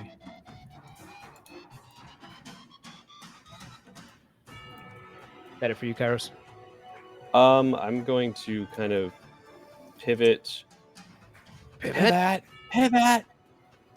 I guess Shmea, and I'm also going to shout to, if I can do one more talkie talk, I'm going to shout to this guy peeing himself and just say, "Take the elevator and get out of here. These people are meeting, all the other prisoners have left and gone to the rat's den." They all went to Lars's house. You hear him say, "What?" Basically. So So he's like trying to pick him up. I know that's probably another action or whatever, but Yeah, for RP's sake. yeah, that's fine. He just looks around. He's like, "Sure, He's just like, "Go Thank God. get out of here." and send it back down when you get to the top. I don't know how this fucking thing works. Push the button. Go." Pull the lever. All right. So, Star Killer. Get rid of that. That's no longer there. Star Killer. He is going to attack this thing twice with his short sword. Twice? Oh, 3 times, actually.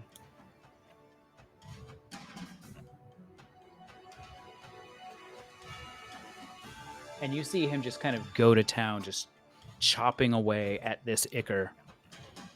And it seems to do a fair amount of damage, with the creature almost giving out just a screech.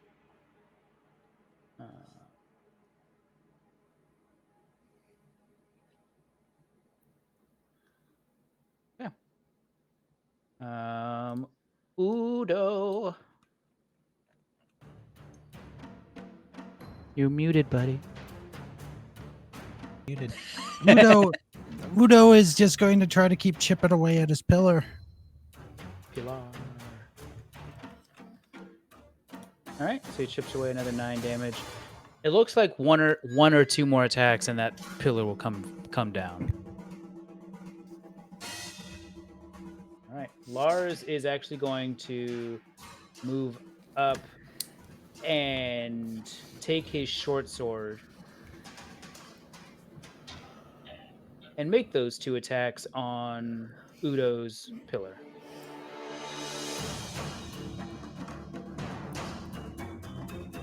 Luckily, these things have such a low goddamn AC. And it is enough to break Udo free.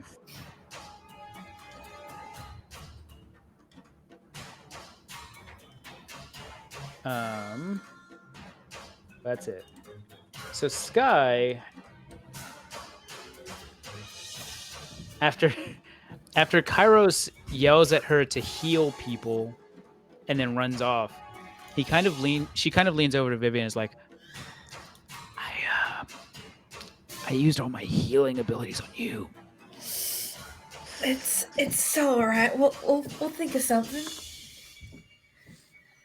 But the bird went. I don't. Well, just don't go near there. I'm gonna keep working on this. Alright, that's fair. I won't tell him anything. So So she takes out a pair of tools. They don't look like normal lock picking tools or smithing tools, not smithing tools, thieves tools. It almost looks like a crystal lens and a metal prong that comes to a pincer in the center, and she starts to kind of work around, measure this device that acts as the lock for this cell. Okay. Roland Roland is gonna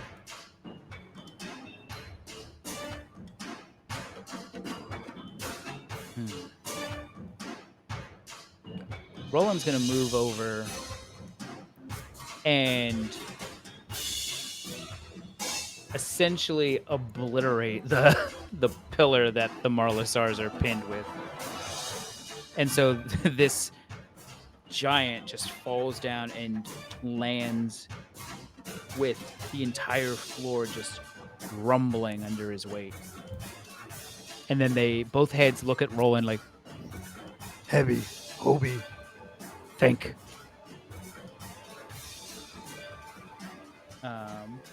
And then the Marlosars are actually going to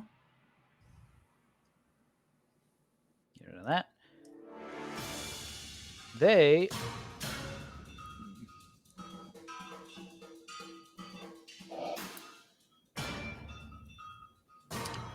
They're going to move over to the Ichor creature.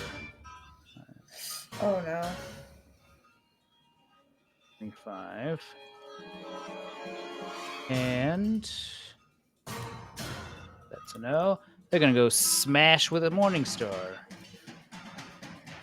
And you almost hear just kind of a as they hit this just creature that with the consistency of fucking Jello. Some of it goes splattering all over the place, but it doesn't seem to have done that much damage to them. Okay. Urgel.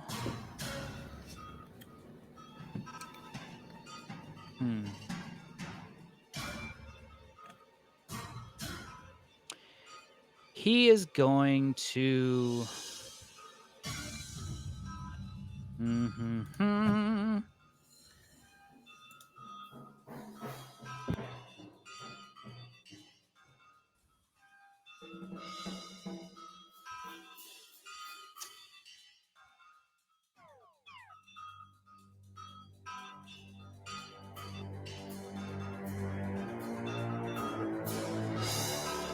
God, what is he going to do?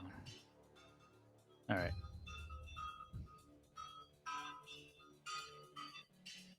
Shareed, what's your AC?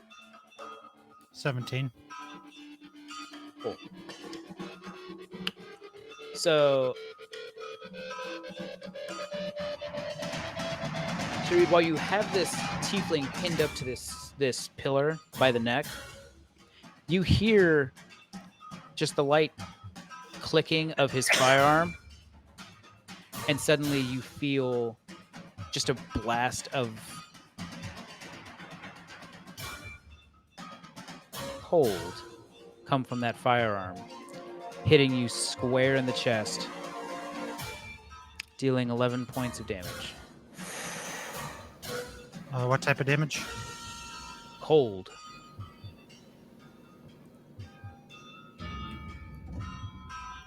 Kairos, your attention's pointed towards Urgel, right? You were moving in his direction. I was, yeah, you could say that. Give me an Arcana check.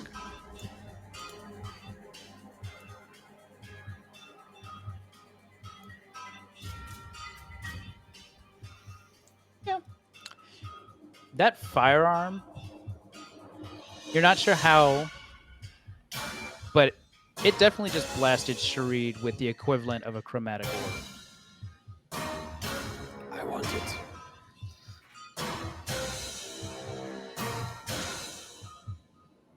Ooze creature.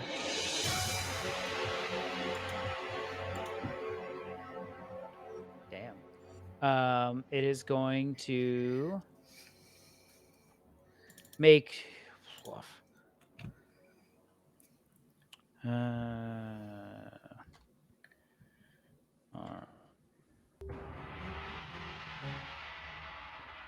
It's going to make 2 attacks, one on Garth and one on the Marlisars. So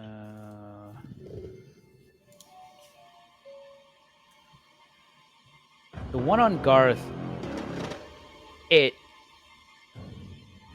body just kind of splats on his armor, not doing any damage. But the Marlisars, they look tired. And as this thing goes to strike at them, it almost digs its appendage into that area that was eaten away by necrotic energy. And you just see them just kind of as they get drawn in to this ooze creature's body. And the Marlisars are no more. No. And you can see that, Garth and Starkiller.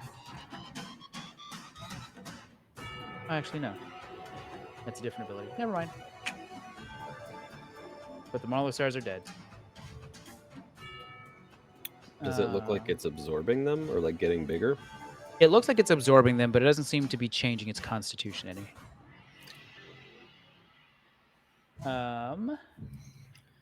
The commoner or the prisoner does exactly what the fuck you said. He's like, all right, I'm gonna make a break for it. Okay, I can do this. And he just fucking hauls ass to that elevator. And you just hear the clunk of that lever. And he rolls on up, taking that elevator with him. No, we're all gonna die. Whoop. Oh, yeah. Tio is gonna, now that everyone's free, gonna knock an arrow and try and fire at Urgel again. Oh, gonna miss. Jesus. Why is this AC so fucking high? Hey, don't ask questions. Sharid. Sharid is hanging on by a thread, and he is going to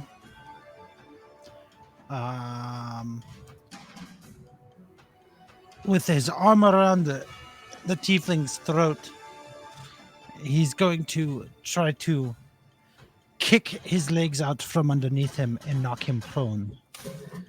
Okay. So Is that strength to strength? I don't remember. strength to strength, yes. So you need to beat a 17. Okay.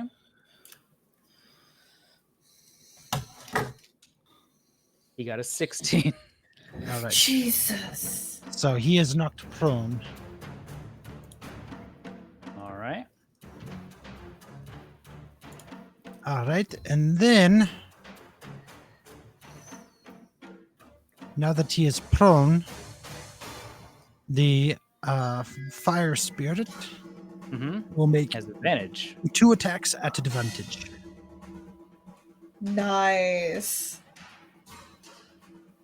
Nope. Nope. Oh my god. Nope.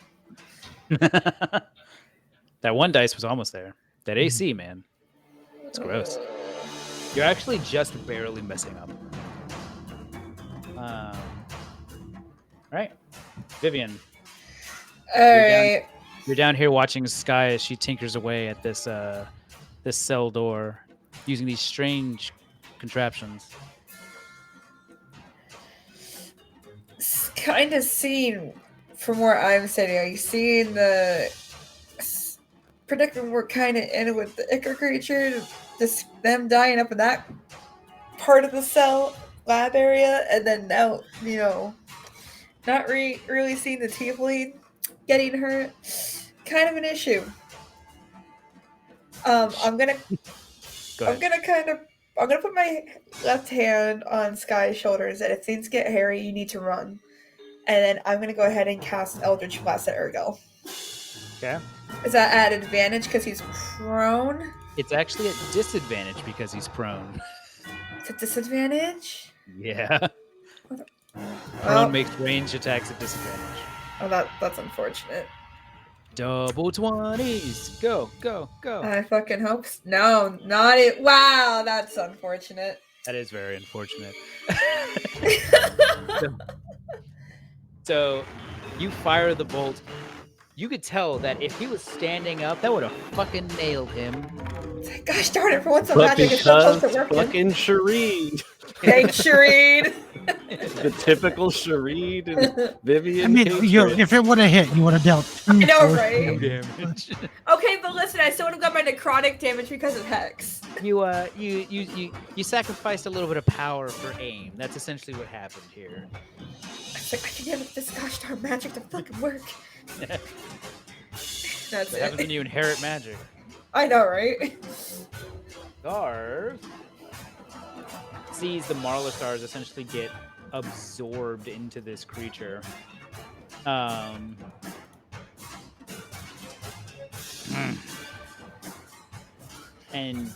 he's gonna. Oh, let's see if he gets that back.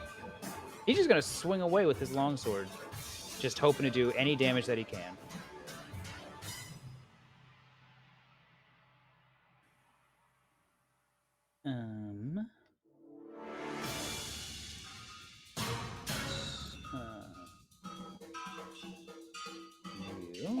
You.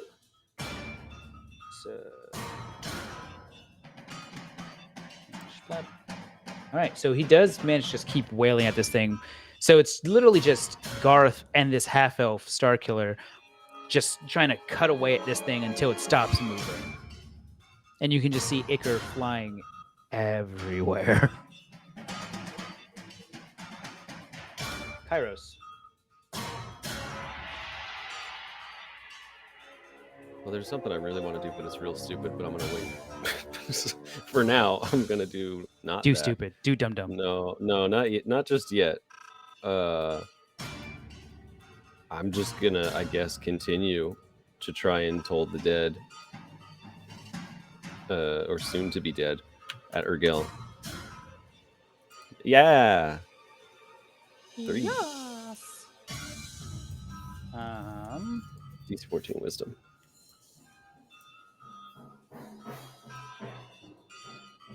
Oh, that's in. 14. He fails. So again, you just see those patterns of necrotic energy just start to eat away at this pale tiefling skin, slowly turning it darker and darker. Yeah.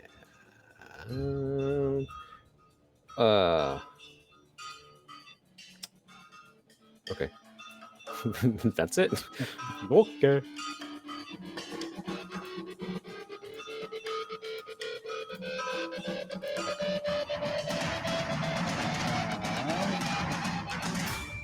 Star Killer. Still stabbing away.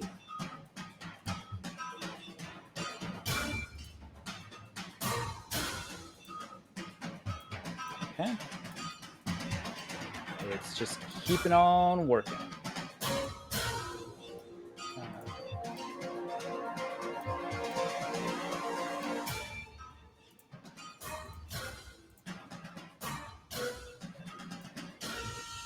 All right. The Ichor creature actually starts to slow down. And it's not writhing as fast as it was. Udo.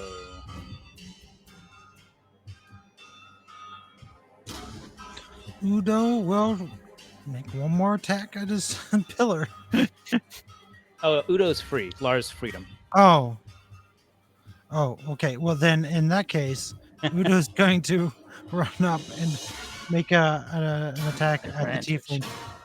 Yeah, do you just want me to roll one more? Yeah, just roll one more. That's a hit. That's a hit. Okay. Udo runs up, this snake spirit almost wrapping around his spear as he just stabs down onto this tiefling.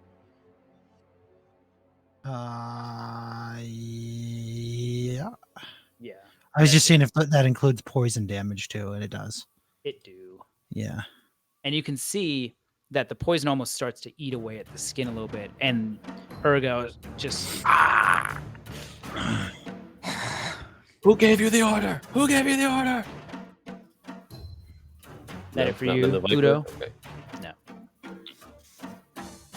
Oh yeah, sorry. Very good. So Lars. Lars is actually going to move up.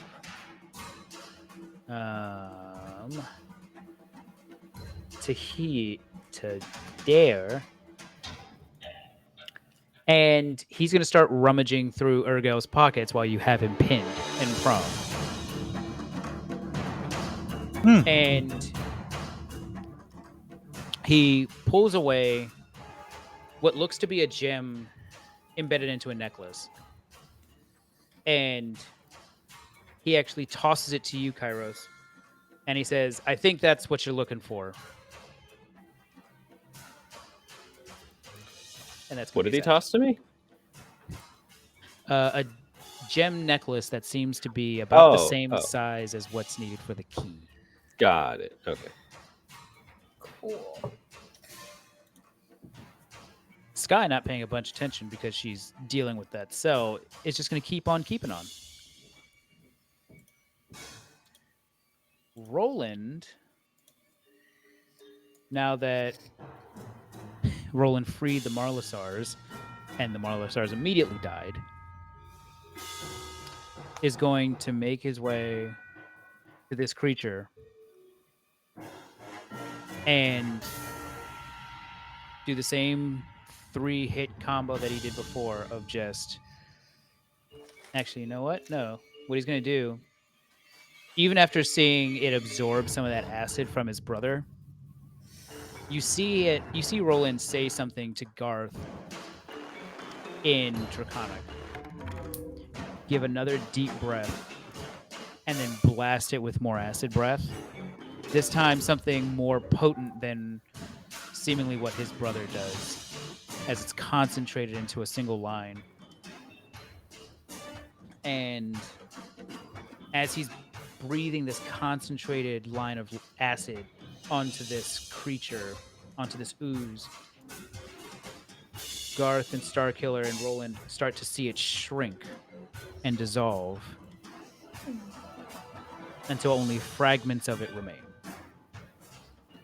And it seems to be neutralized.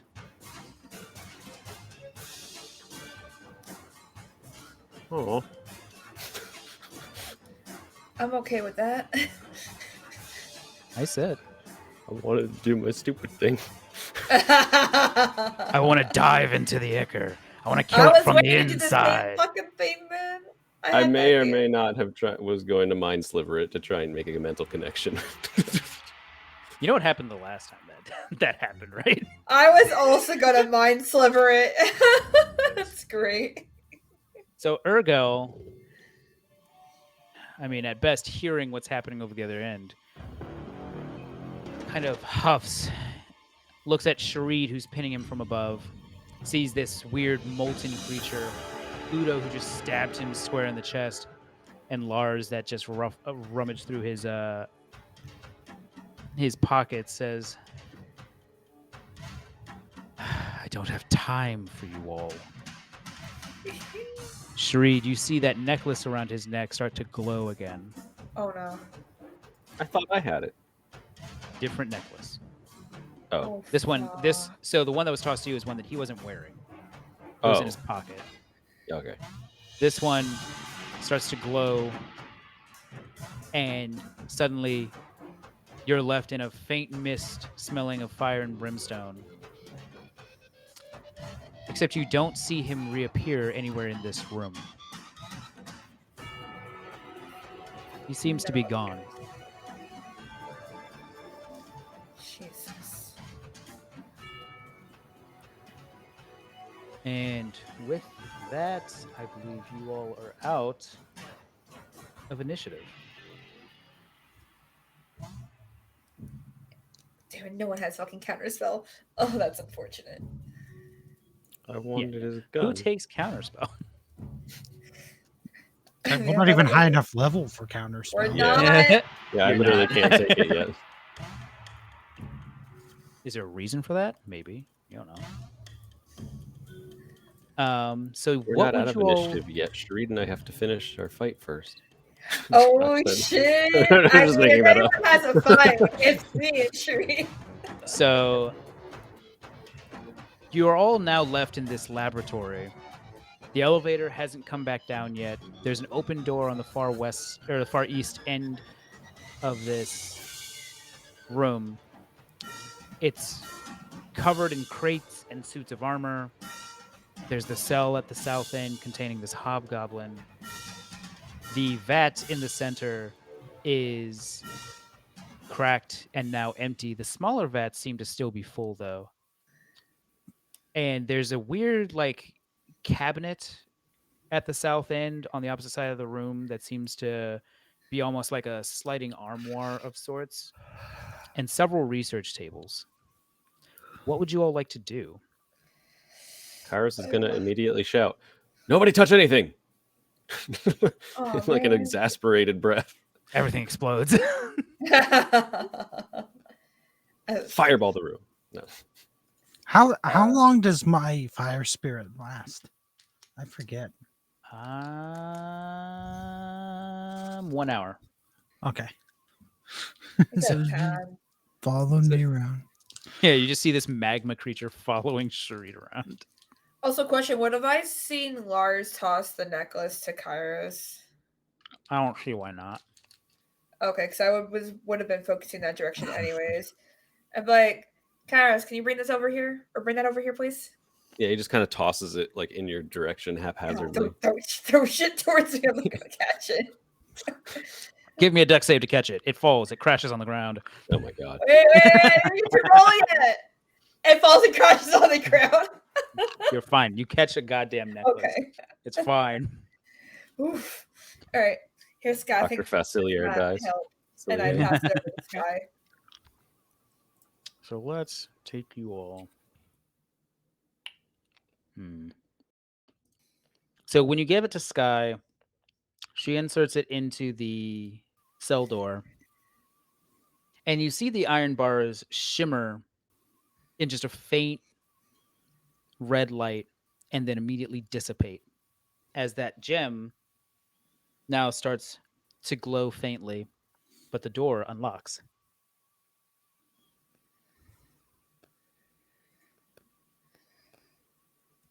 All right. I will cue Sky to move back with me as it starts to unlock. Okay.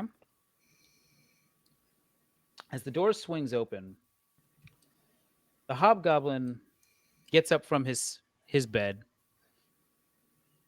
walks out of the cell, and just shakes his head and be like, I was hoping to snap that bastard's neck myself. Aren't we all? What'd he do to you? Basically got us captured and brought here, fooled us. Yeah, he does Some of that. us. Yeah. He says, yeah, he does that. Fucking bastard. He actually starts to move over to one of these boxes on the west side of the room and starts to rummage through it. I probably wouldn't touch anything in here if I were you. He says, it'll be fine, as he starts tossing about some of the scraps of iron and armor. And he actually starts fashioning some of it to himself, creating a rudimentary armor set.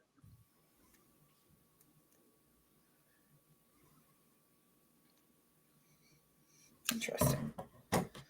I'll step forward a little bit just to keep a better eye on him. He just seems to be gearing himself. Sharid, what do you and your molten pet do? Yeah, Sharid basically is going to like just check on Udo, Garth, and Roland, and basically all the others from the Maw that are still alive, and just to see, to take inventory and see how everybody's doing. And also to pay his respects to Kick and the Marlasars, uh, yeah, for their sacrifice. Yeah. So when Urgel vanished, the stone pillar that was holding up Keck's body, his crushed, mangled bird body, disintegrates and he falls back down.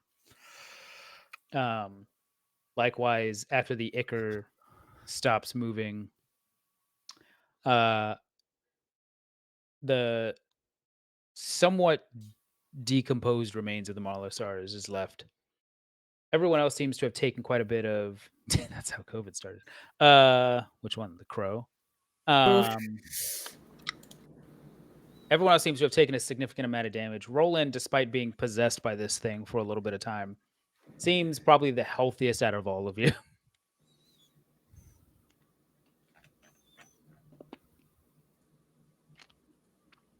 And Garth will actually walk up to you and eye you and this magma creature and be like, "You couldn't bring that out in the mall? That would have made for a great show." My friend, if you don't, I did not think it to be appropriate, given Ah, the audience. They didn't take too kindly to you know any other magical effects.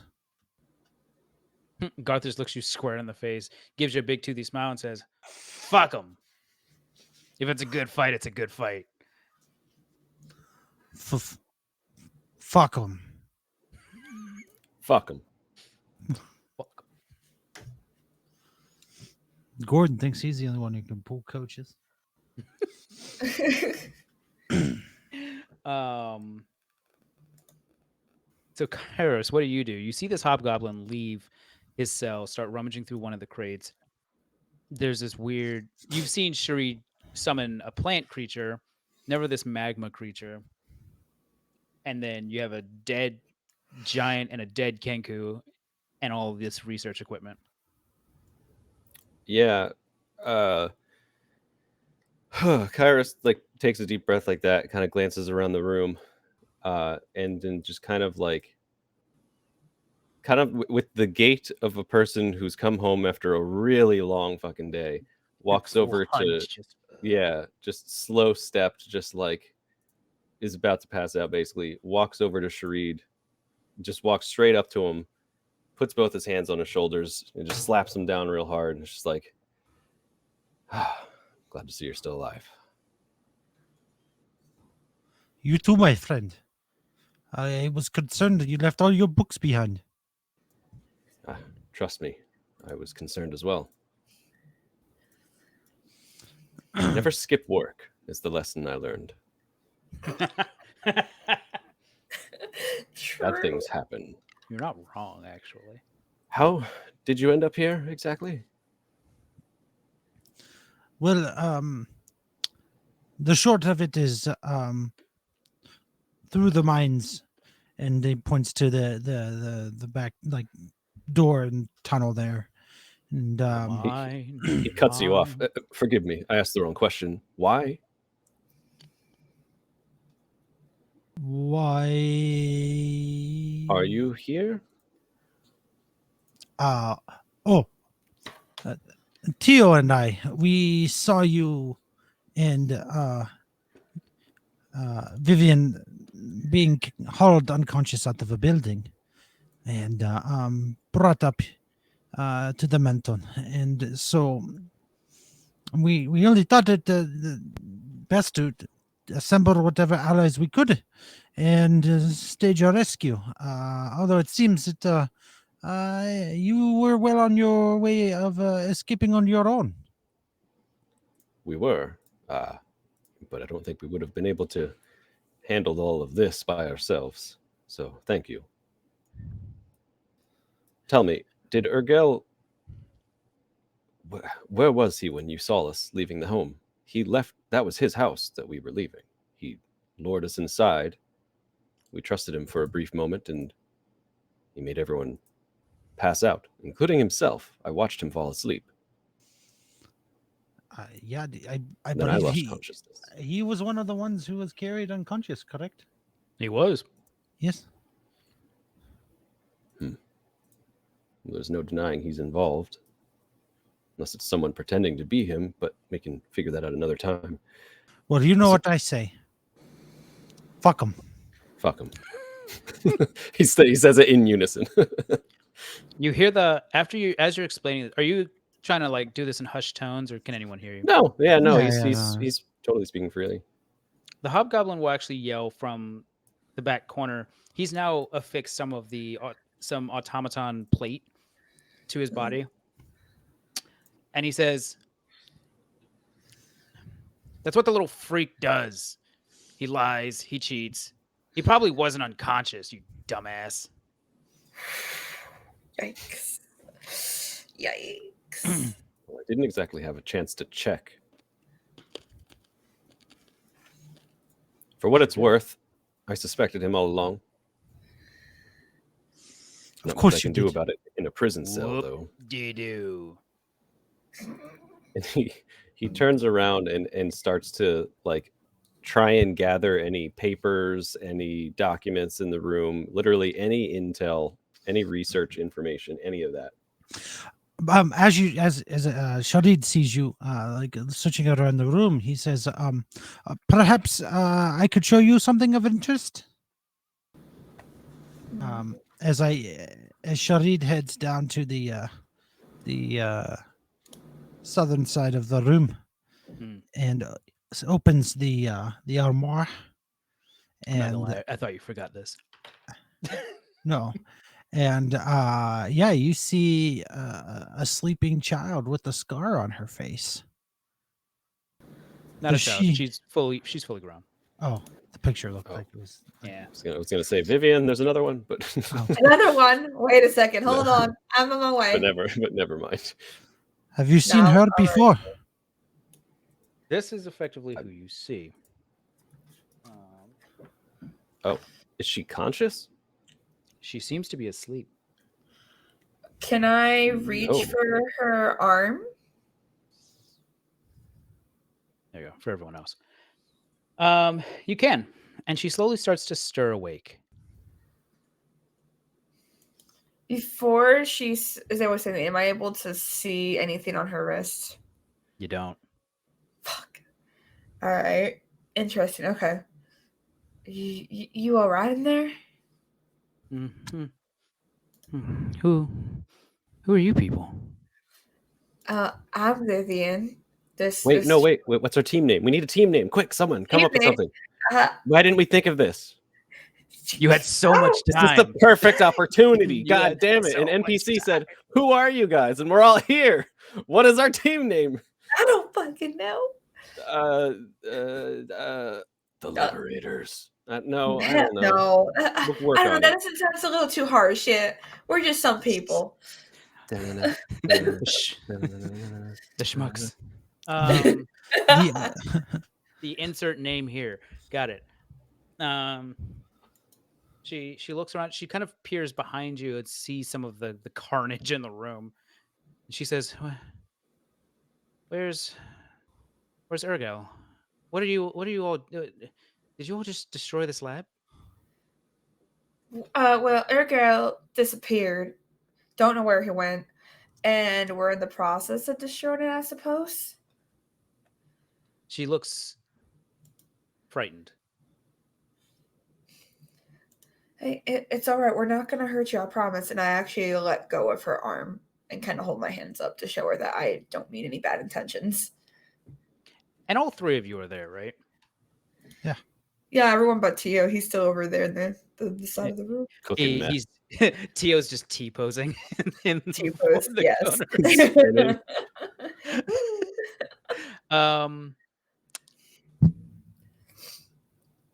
So you see that where her scar is, her eye is white, but it looks a little off.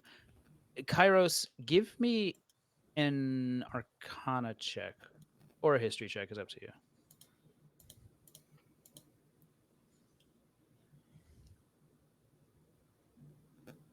All right. There's going to be something inbound to you. Hang on.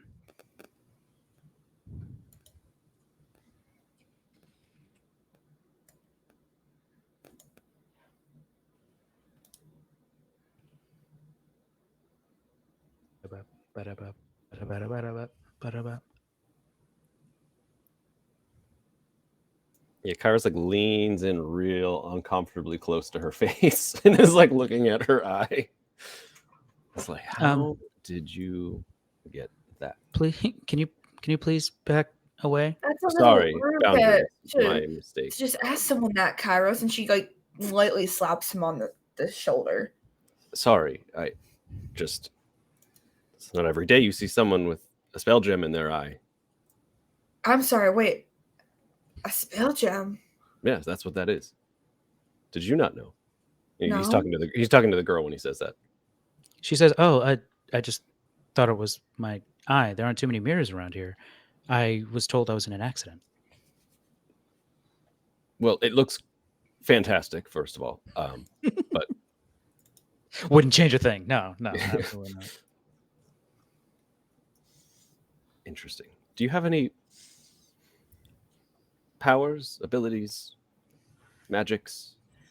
What? No, I'm just my husband's research assistant. And who is your husband? He's the one that owns this lab, the one you're currently destroying. But who's your husband? Ergel. Oh, Kyra stares at Vivian like, what the fuck? listen, it took me a second, Say it. okay? Say it. I want you to say the name. Exactly. I just Was she locked in there? No, I don't it wasn't. Oh. It wasn't locked. She was just chilling in there sleeping. Yeah. From what you can tell as you look in there, it just looks to be essentially a cot setup. He hasn't tried to hurt you, right? No, my husband loves me. Right. What is he researching here? She looks at you all, looks at the fact that the parts of the lab are on fire. She says, I don't think he would want me to tell you all. Well, we're here to help. Are we though? She doesn't Knowing know that that. information?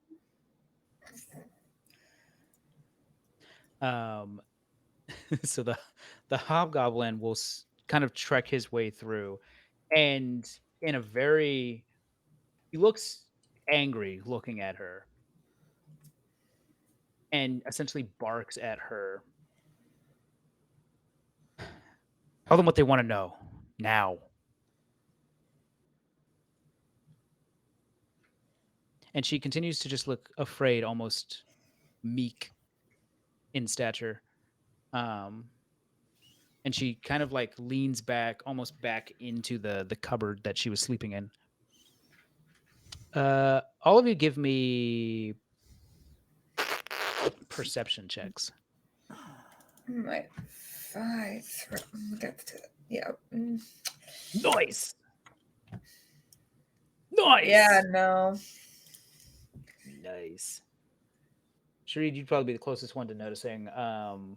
Does Tio get one? Yeah, does Tio get one? Tio's T-posing. No. Damn it.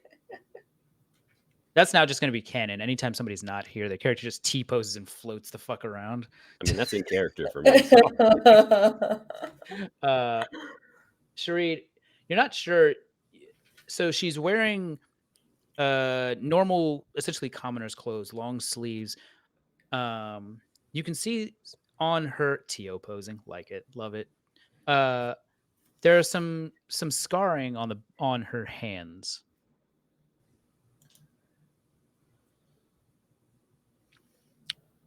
Okay. Okay. Shuri doesn't say anything. Vivian's going to move her hand towards the girl. Her nails basically close to scratching the underneath of her chin and be like, tell us what you know. Why was he experimenting on people? Give me an intimidation check. I'll say normally. Normally? Okay, Sure. cool. 14.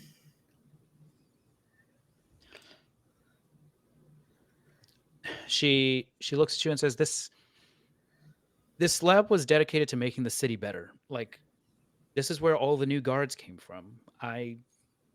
That's all I know. Insight check if I'm allowed. Sure, but it's gonna be your normal Disadvantage. alternative, yeah. X squad. Fucking hell. She seems scared. For all you know, she might be telling the truth.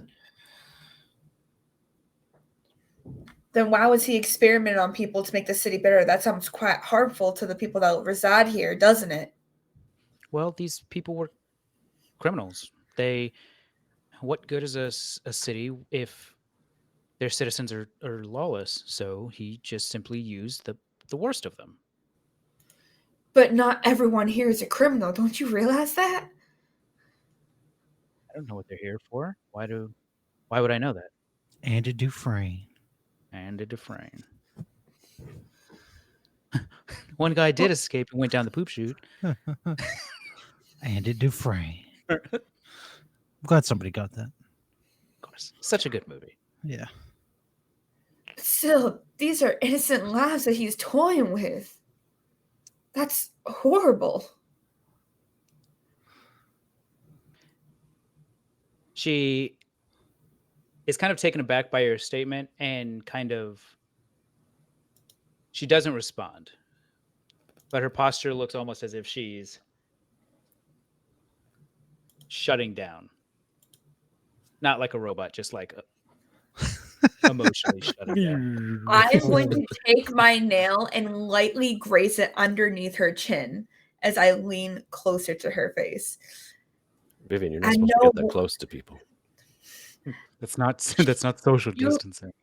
You see her eyes glow slightly red as she looks at you with a glare before she puts her focus back on the girl. I know what it's like to be experimented with. You have no idea the pain these people possibly have went through.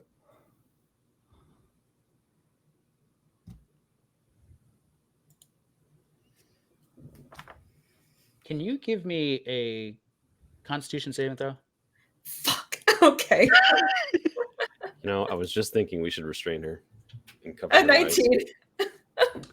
So as you just kind of dig that nail along her cheek, even just lightly, you start to see her eye start to shine.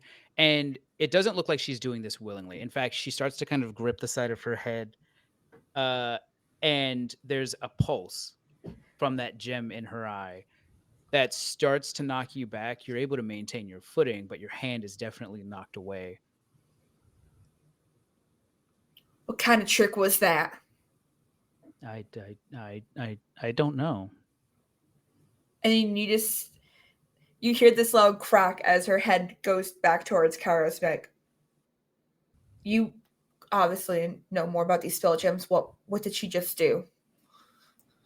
Can I arcana that? Beat the shit out of me. Yeah, sure. I don't know. Yeah, son of a bitch. That should have been a 19 or 16. You're not sure. You can definitely tell that that's a spell gem behind her eye. You don't know of what or what caused that kind of reaction. Whatever grafted this stone into her head, this is new to you. Can I also potentially roll an insight to see if I believe her story or like the fact that she's feigning some ignorance here? Sure. A slight amount of ignorance, I guess. Do it. Wait, on me or the girl? The girl, never mind. Okay. Despite the fact that there's a part of you that doesn't believe her, Mhm. She seems convincing. To be honest, I'm not sure what the fuck is going on here. Perhaps it's just been a long day, but I suggest we try and, I don't know, blindfold and restrain her and figure it out later. That sounds perfectly fine to me. We're not going to hurt you, by the way, so don't panic. But She looks. we She can't looks just let not you. comfortable. Listen, we don't want to do any harm to you, but we need to understand whether or not you actually are a threat. And I'm not convinced that you are, but if that's the case, I'd like to help you because I believe your husband may have done that. And he like points real close to the spell gem without touching it to you, and maybe altered your memories. She says, "Why? Why would he do that?" He's a horrible son of a bitch. My mother-in-law is fantastic. No, Oh shit! she's a wonderful How person. No. dare you? No, she actually doesn't respond to you. And she just kind of she sits on essentially the sill of the armoire that's there. The hobgoblin will actually roll his eye and start heading towards the door to the east. And he do we turns notice around. this? Yeah, go Oh ahead. yeah, he's not making a All right. attempt to And be where do you stealthy about think? Where do you think you're going? it. I am going back to take my throne. Throne. Yeah. What throne do you possibly have? He kind of squints at you. She squints back. You Kara released me squints at not the knowing ground. who I am. You don't know Mars? Yeah, Red Planet, God of War. What else? God. What about it? Give me history checks, the two of you. I'm assuming you mean Sharid and Kairos, right? No, you and Kairos. Oh shit. Oh fuck, mine's all gonna be a disadvantage, man. Hey, look, you're tired. It's fine. That's Yeah, what I happens when you still don't can't sleep. roll anyways, so it doesn't You're matter. exhausted, as they say. Vivian, you're in a full brain fog. Kairos, the name Mars does ring a bell, and it's not for a planet or a god of war. Mars is the name of the sovereign here in Bugan. I like to think he still arrived at that conclusion going through that list. There's like a filing cabinet in his brain with little Kairos running around like the SpongeBob episode that's like Mars, get the file on Mars. Candy bars. What? Yeah. He's like, oh, so you're it, huh? A little disappointed. He says, like, mutters under his breath. Well, how did you end up here? Also, by the way, remember who saved you today. Uh-huh. I ended up here the same way you ended up here. The only difference is I wasn't arrested. I was replaced. Technically, I wasn't arrested either, but sure, go on. He says, look, about, I don't know, 3 years ago. 3 years I've been here. Trapped in that one cell with this dickbag walking around making a fool of everyone. He and some accomplice, a shapeshifter, mimicked my face, killed all of my guard, burned a district of my city, and locked me up down here so that they can do what they will with this city.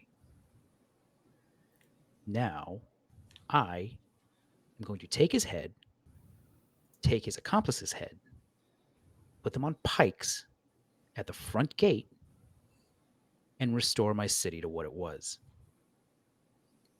And believe me, I would revel in such a sight. But what exactly is your plan without your guard? You actually hear Lars speak up from across the room. He does have his guard. He like gestures around. Don't tell me. I hope you don't mean us. No, I think Good. he means him. I might be the last one. And he does kneel down and says, Oh, I was a member of that guard, chased out of out of the Arbiter's Eye into the Oh, Warrens where everyone was burned. My loyalty is still here. I'm not in my old shape, but I'm here. jeez. is there anyone Mara, else? no, absolutely not. It's just Lars. uh, Mars will actually just kind of like wave his hand and be like, "You're not my soldier anymore. Feel free to come along." Uh, Truly inspiring. Believe me, I'm all for your cause. But again, one man in a soldier is not enough to take down an otherwise hostile entire unit. For as far as we know, still out there. he Mars turns to fully face you and says, "I don't think you quite understand what's been happening here. Clearly, What brought you to this city?" it's a great question. To find Hothis. And who's Hathas? He's a researcher. Research. Dun, He's a dun, researcher. You got the That's whole right. story just like 2 days ago. I did. I did. And listen, it's been a long day. Look. So you guys explained to him that Hathis was a researcher stolen from the city of Uhuru, who apparently has been working on some kind of airship. The airship's right. Oh my god. Yeah. Yeah. That's right. Yeah. That's right. We knew that. And he looks you dead in the face and says, "Why would a researcher in charge of an airship project be brought here?" So they can steal his research. Is that an actual question? Where I found him, I was brought to essentially a torture room, and that's where he ended up being tied up to a table of some sorts. And because they're just trying to get all the information they could out of him to steal his research and use it for their own good, or ill will, I should say.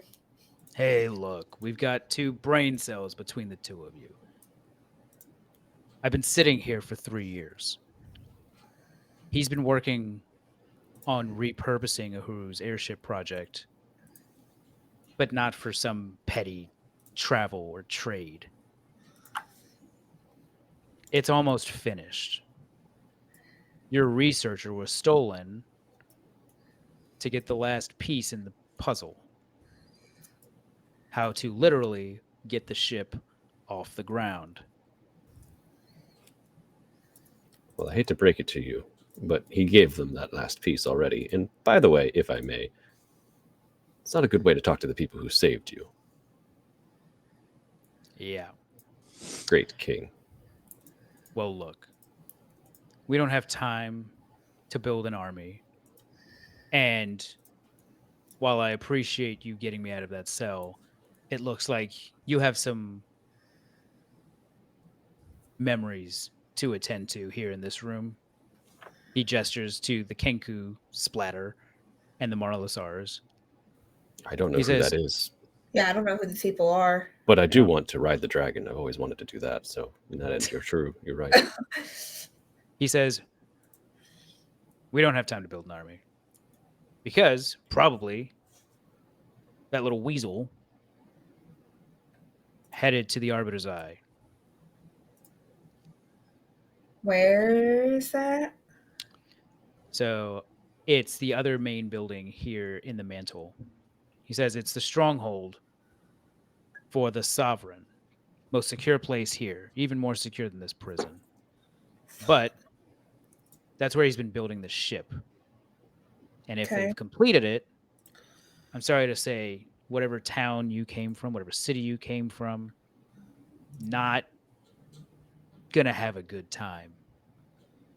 So we either stop him before that ship takes off, or we're all boned. Guess we got no choice. Again? You never have a choice. Oh no, never. Well, Fuck him. Fuck. Fuck 'em. So Do you think you'll he- be able to convince anybody who's left in the guard that to follow you again? He says, "Look, the guard was completely replaced, so I doubt it, unless you've got quite a bit of gold on hand." No, definitely no gold. At least for me. He says, "I'm gonna start heading this way. Feel free to look around, dick around, whatever the fuck you want to do. I'm going to go get my keep back and my city. Feel free to join me." All right. Have fun dying by yourself then. You're so strong-headed about it. Well, we can't just, I guess, not help, because what will happen to her if we don't step in? Right now, I'm more concerned about what will happen if we don't get a goddamn night's rest. I understand that, but I don't know what you're talking about. What? You don't There's- need rest. I mean, I'm barely functioning as is. I'm worried sick about Wayland. And now we have to worry about our other city being invaded by an airship with him on it. We don't really have much of a choice here to get a rest. Bitch, I got 6 hit points. What the hell you think I'm gonna do? I don't fucking know. Big fucking out. I don't listen. Don't give me that kind of fucking None of us. attitude. None of us know what we're gonna do. Lars actually steps up. He goes to follow Mars, and you can see that he whispers something to Mars, and Mars kind of scoffs, slows his walk, but continues to walk away. Lars turns back to you all and says, "Look, I don't think we have that much time, but maybe His Majesty and I can scout ahead. Why don't you all secure this room, rest here, and catch up to us when you're done? If I'm right, this tunnel that we found should lead right to the Arbiter's Eye into the lower levels. It's the best chance you got." Well, if we can heal up for the night, that would definitely improve our well-being. And then with that, Vivian's going to start going around the room and just possibly bordering up any other entrances aside from this room here. Mm. So yeah, Just to your two exits and entrances seem to be the elevator and the door that Mars is walking out of. Okay. Well, then I'm going to try to block the elevator. Okay. Yeah, Sharid is just just kind of standing, listening to all of this. And like he's very woozy. And he's like, "So do we fight? We sleep and then we fight. Can we afford to sleep?" At least a little bit. It's about tree fitty, yeah. Tio, what do you think?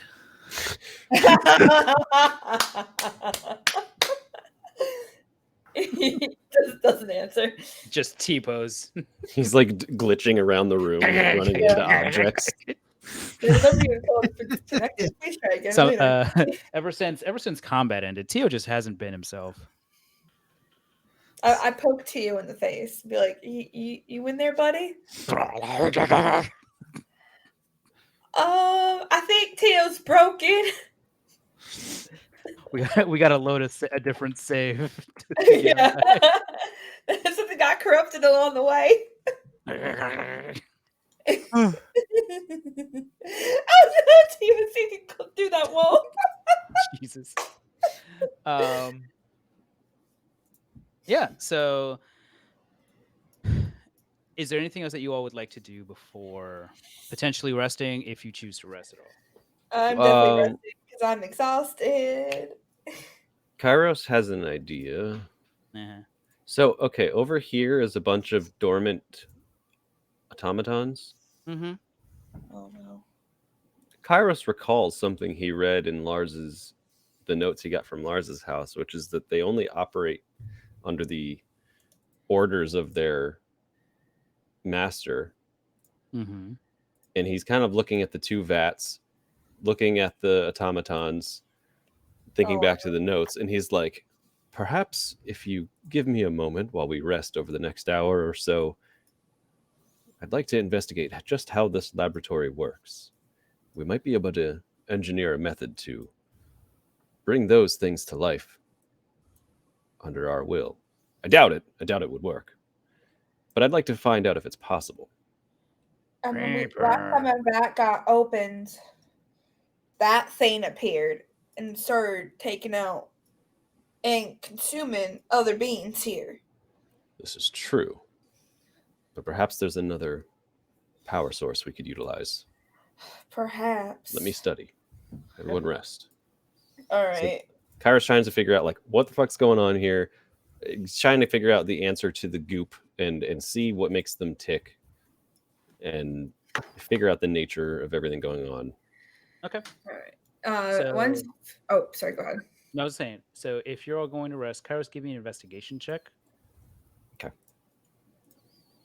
And is there anything that anybody else wants to do before resting? Yes. After I'm able to border up the elevator, Mhm. Thaden's gonna walk back over to Sky to just check in. Are you gonna stay with us? I don't blame you if you want to leave. This is a really tall ask. She kind of crosses her arms, thinks about it, and she says, "Well, what brought me here? I heard about these automatons and I wanted to know more about them. Got me locked up for obvious reasons. But you all say that they developed an airship? Yeah, there's an airship that basically is uh, such a large scale project that if he were to leave with it, it's going to be devastating for any other towns or cities nearby. Well, I'd certainly like to know more about it. And who knows? You always could use somebody to help tear something apart." You're not wrong there. But I mean, Kairos is looking into the automatons right now. So if you really want to get a closer look and see if maybe if his theory might be possible, might be worth taking a look at. Yeah, Kairos Maybe. overhears it and is like, yes, actually, do me a favor. Tear apart one of those automatons. See how they tick. He's just like still reading notes as he's just like barking Yeah. orders from a distance. So she agrees to stay with you all. She does tell you that those automatons are literally just empty suits of armor. Something else was moving them. And Kairos, you do find a number of research papers and books and things of that nature. And we'll go over that and what else you find next time. And we'll say that you all get your rest if that's what you desire. And Are we you're doing all a long level. rest? If you want to do a long rest, That I feels mean, unwise. it's up to you. I'm gonna be useless if I don't get a long rest. I mean, probably me too, but still. I mean, how much time did he say we had? He was non-specific. Fuck. I should have asked for specifics.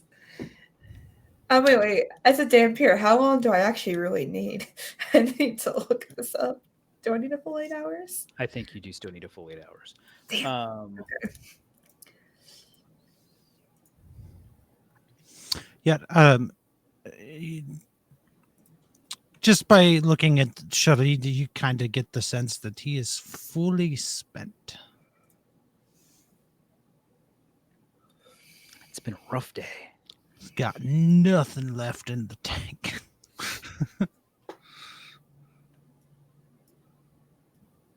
Garth looks at you, Sharid, and says, "You all should get some rest. I'll go with Mars, Roland and I.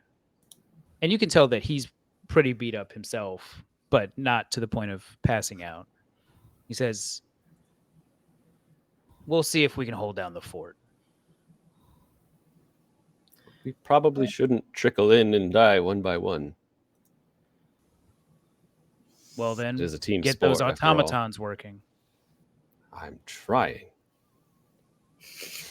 I vote that we let Tio make the decision next time. He's fine. He's firing crossbow bolts at the fucking He's barrels probably over got there. Like, all his resources and everything. Like I know. Yeah, he's probably perfectly fine. he's like trying to communicate, but clipping like I'm just imagining like a Skyrim NPC that's walking into a table, Yeah. but looking this Oh way. my god, yes. Have you ever seen the eyes of a bear? Just muttering shit. I used to be an adventurer like you. Then I took an arrow to the knee. Probably his own arrow too. Probably. Shh. Anyways. Okay.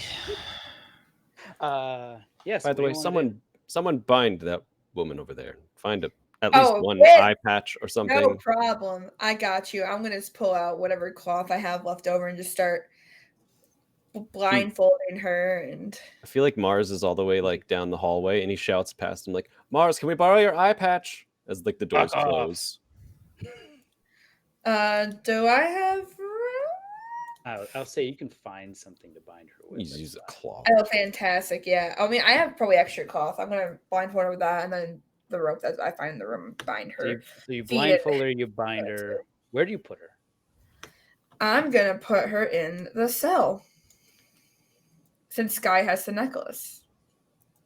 Okay. And we'll lock the cell back up. You know, there was a lovely structure in the form of a woman upstairs. Oh, you know what? That would be a great place to put her. No, we shouldn't actually put her in there. I'm kidding. Not Couldn't yet, help anyway. with But money. but we will if we find out she's lying to us. True. I mean, at least I can have a round at her first before you do so.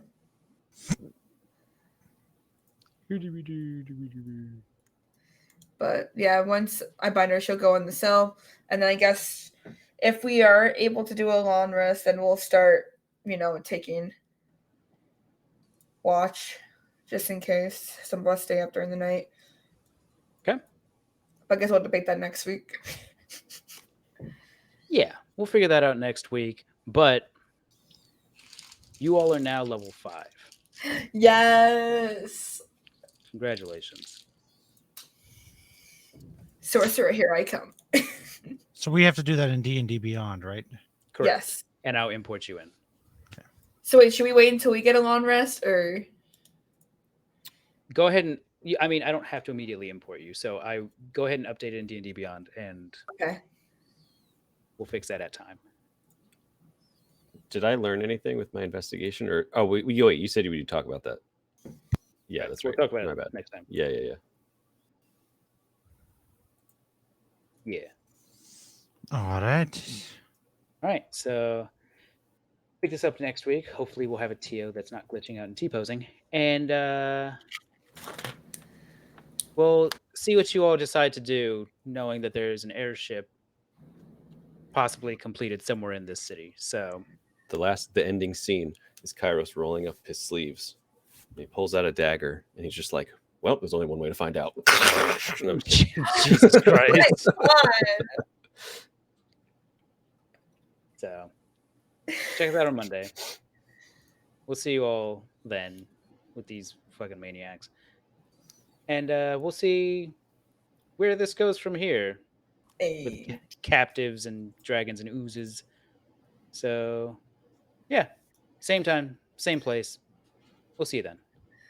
Toodaloo. Goodbye.